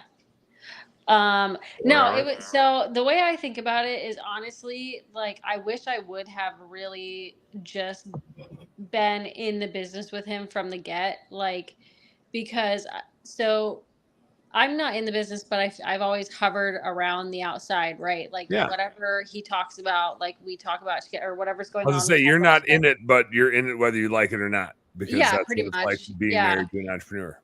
Yeah, Justin never gave me a choice. Also, like the business feels like a mistress sometimes. So it like, Yep. if he's spending too much time on it, I have to like take part in that. Otherwise, I'm not gonna have any time with him. But it would have to honestly, and like I know we joke about the CEO thing, and we kind of have that conversation. But like I feel like if we were might not running be it a together, joke. huh? It Well, I honestly might mean, not be a joke. I'm. You could crush it at a CEO position. I mean, I know that, but no, I'm kidding. I think we would have to run it together, like Justin on the operations side and me on like the admin side, like, and paying attention to like the accounts receivable, because like where that could be improved. I just see where things can be improved. I think because I'm on the outside. I think if I were in it, I wouldn't see things as clearly as I do. So I like in a way, I'm glad I'm not in it, because also I'm a little too like abrasive. So like if there's issues with employees, Justin, stop. I know why you're laughing, but if there's issues with employees, like for me, my knee-jerk reaction is very different from Justin's, like very different. Whereas I'm more apt to be like, I would fire somebody way too fast. I mean, like maybe not though, right? Because a lot of the time, like, and there's no right answer here. There's not even a question. But a lot of times when you're thinking about firing somebody, if you don't, you eventually do. And when you eventually do, it's worse. We talked, that was we've been there. Actually, we've really been there. And it wasn't even that long ago. And it was funny because like it was something Justin had talked about for, I mean, almost probably a good few months before he finally did it. And it worked out for the best. Huh? I'm not saying any names. It worked out for the best, but it was still a bittersweet thing, I know, for Justin. Especially, but for me, I was like, just snip, like, who cares? Cut the cord, like, it's hard though. Yep. You were trying to get me to fire somebody for you like a couple weeks ago. Who? Oh, no names. No. Who? Give me what their shoes look like. Like a give me their shoe size. The position, admin. Oh yeah. You? No. Well, you were trying to. A collaborative thing. Yeah. No. But I mean, I think there is a good yin and a yang, and that's why my wife and I have debated it a lot. Like she and I are not the same type of person. Thank God. Yep. Thank God there's not another one of me running around besides my freaking kids. But I do think there's that. If you're gonna work together, it's got to be an equilibrium, and you've got to have some. You can't both be doing the same role, or it's gonna be so conflicting. You're gonna be stepping on each other's toes. The team is gonna be misguided, right? Mom said this and Dad said that, and then blah blah blah blah blah blah blah, and you create more strife than you create unison. And so it is very much like I think you got to have super defined roles. And, I mean, it's a lot like parenting. It's kind of funny in a way. Like it's a lot like parenting, trying to manage a team in that way. You talk to them a little bit differently. I think the ideas are the same. But there's something too, like each spouse having their own thing, right? Because like we have something to talk about. If we were in the business together, all we would have to talk about is the business. So it's really a good thing for us that we're not. And Justin and I get along really well. I mean, we can roast each other, and just I think that's part of like why we've worked out as long as we have, is because we can just mess with each other and we just end up laughing. But like that's where like, okay, I'll start a podcast with Justin, but I don't know if us working together is great, just because I want us to have different things to talk about. Yep. Like that's such a silly, but also, I would only join the business if Justin would expand into another market. You got to create some more problems while you're at it. Otherwise it's going to be too easy. I'm in Bellevue. Haha. He says that now. But yeah, Join. no, I think if you and your wife wrong. I think, Dan, if you and your wife want to go and be in business together, that would be Subject great. change. Yeah, let's bring it back. Come on. Yeah, no, that's what I was talking about. Well, I'm happy where I'm at. And I think Are we you have really? I don't know. I have to say I am because some of my coworkers are on my Facebook just in case they see this. That's the trickiest thing though, right? Like it's not like running a small business. Like running a small business fucking sucks. It's great and it sucks all at the same time. And so the ups and downs are greater. And therefore it's like, yeah, my wife has a job at 3M and some days she likes it and some days she doesn't. But the ups and downs aren't as ridiculous. Like it's just more stable. And at the end of the day, she when it's a shitty day, she'll be like, hey, I'm getting paid well to just show up right now. And some days it's engaging and some days it feels like corporate shit.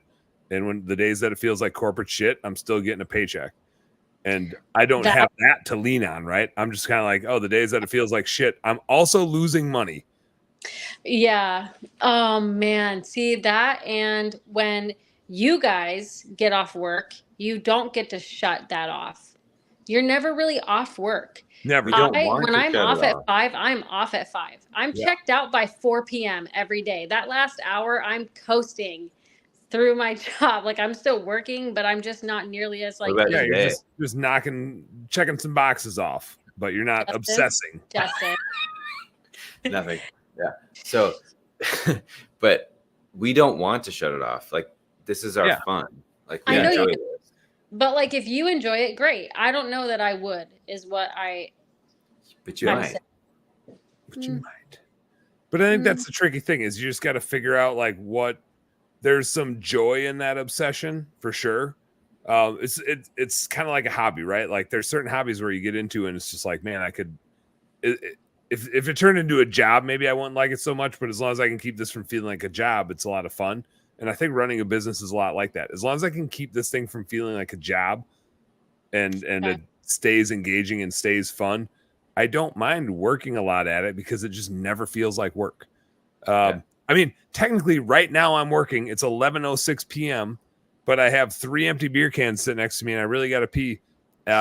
That is a really fucking cool job. Yeah. Like I told Marty this the other night. I was like, I don't know anybody in the world that has a cooler job than me. I drink beer with business owners and I get to help them make decisions and grow their business. That's pretty fucking cool job. Dan at the convention we were at, I think it was 10 a.m. Do you remember this? At Responsicon, he almost got kicked out of Responsicon because he was cracking beers. He had his cooler there, and he's cracking Busch Lights there. They were dogging on me for having a cooler. Why? It was because you had a cooler. That was the problem. It was a casino. Yeah, it was a casino, and they want you to buy their overpriced beers. And I'm just like, no, man. I'm from Wisconsin. I haul around my own shitty beer. I don't need to buy your shitty beer for $12 a can. Yeah. He was passing out Busch Lights, and they didn't love it. Well, but that's the dream, right? I mean, just like doing what you want to do when you want to do it, and you're doing that. So you're living the dream. I'm doing as best I can. There you go. That's all that matters. I mean, it's not for everybody. Most people, like, it's my dream, but most people wouldn't want to be running a bookkeeping business. That is not for most people. Like Sounds accounting and doing financials usually sucks for most people. I just happen to love it. And so I think like that's kind of the trick, right? Is like, where do you stay engaged with your work so that it doesn't feel like work? And can you make enough of a decent living at it to support your family and do it while you're having fun? If you can, that's some sweet shit. And we have fun here, right, Nikki? I mean, you can't deny that. We've got the Oculus, we've got frickin' darts, we've got Pop-A-Shot, I mean, when you come here and you're engaged, isn't it fun? Yeah, it's fine. That's fun. No, it's not fine. It's fun. It is fun. You cornhole. Guys have fun. I mean, come on, cornhole. Fun.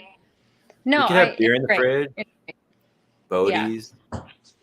I'm not gonna. What you telling me to drink on the job? I don't feel like that's. Why not? Wise. Anyway, I would like to go to sleep. My eyes are closing. It's fine.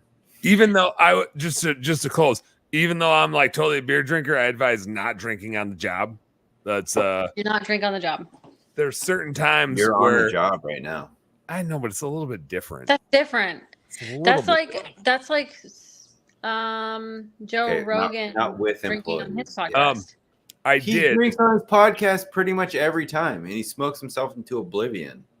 full. Yeah, I'm saying that's perfectly fine. There's There's certain Did you shticks agree where with me or disagree with me? I'm Certain really shticks. confused right now. Oh, okay. I thought you were saying you shouldn't. Okay. I did Got it.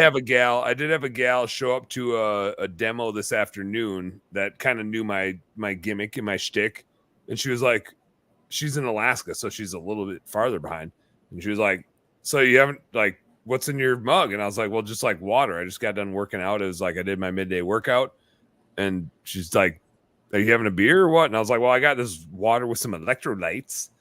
And she's like, oh, I thought you'd be having a Busch Light. And I was like, well, I sure as hell can. I ran down and grabbed me a Busch Light. So sometimes I drink on the job, but it's just a shitty light beer when I drink on the job, and it's usually it's a peer pressure thing. If I get peer pressured, it's all over. I'm very susceptible to peer pressure. I'm an open book. Super. Wait. Well, I mean, Busch Light's probably like what 4% alcohol anyway, or Definitely no? probably What less is than that. It might be less less than than that. that? I don't know. Somewhere around Those there. bogeys are like 6.9%. Who's counting? Yeah. Anyway, Here's Justin, the thing. you Here's the have thing. We hit the 3 hour mark. 4.2. yeah. We hit the 3 hour mark.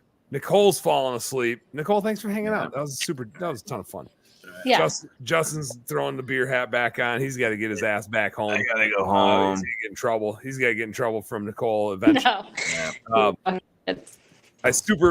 Justin, I think this is the second time I've ever hit the 3 hour mark. I think it's like a new record. And the last time it might even been like a 2-part episode. Really? Well, this will for sure be a 2-part episode once it hits the podcast. But I think we even like took a break and then went back again. This time we just went marathon. Let's go mode. 6 next time. No.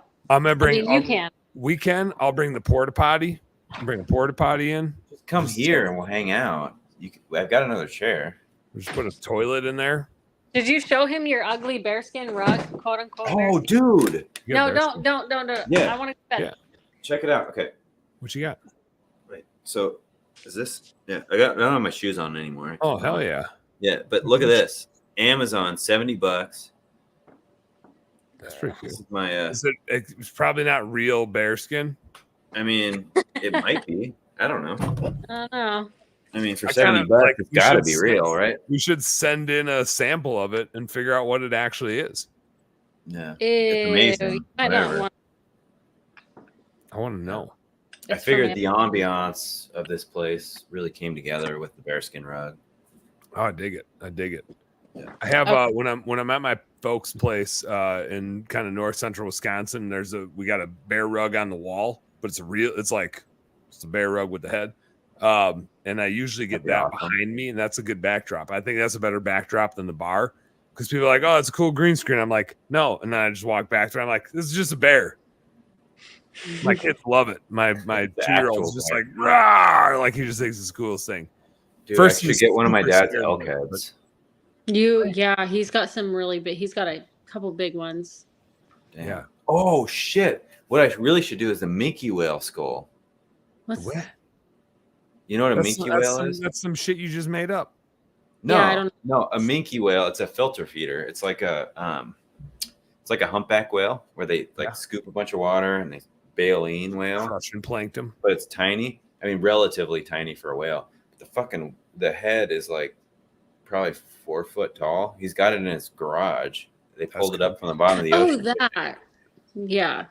Yeah. You can put that in there. He tried to give it to the museum, but they didn't want it. So he's like, screw it. I'll put it in my garage. The hell am I going to do with this? It'd be perfect backdrop for behind you there.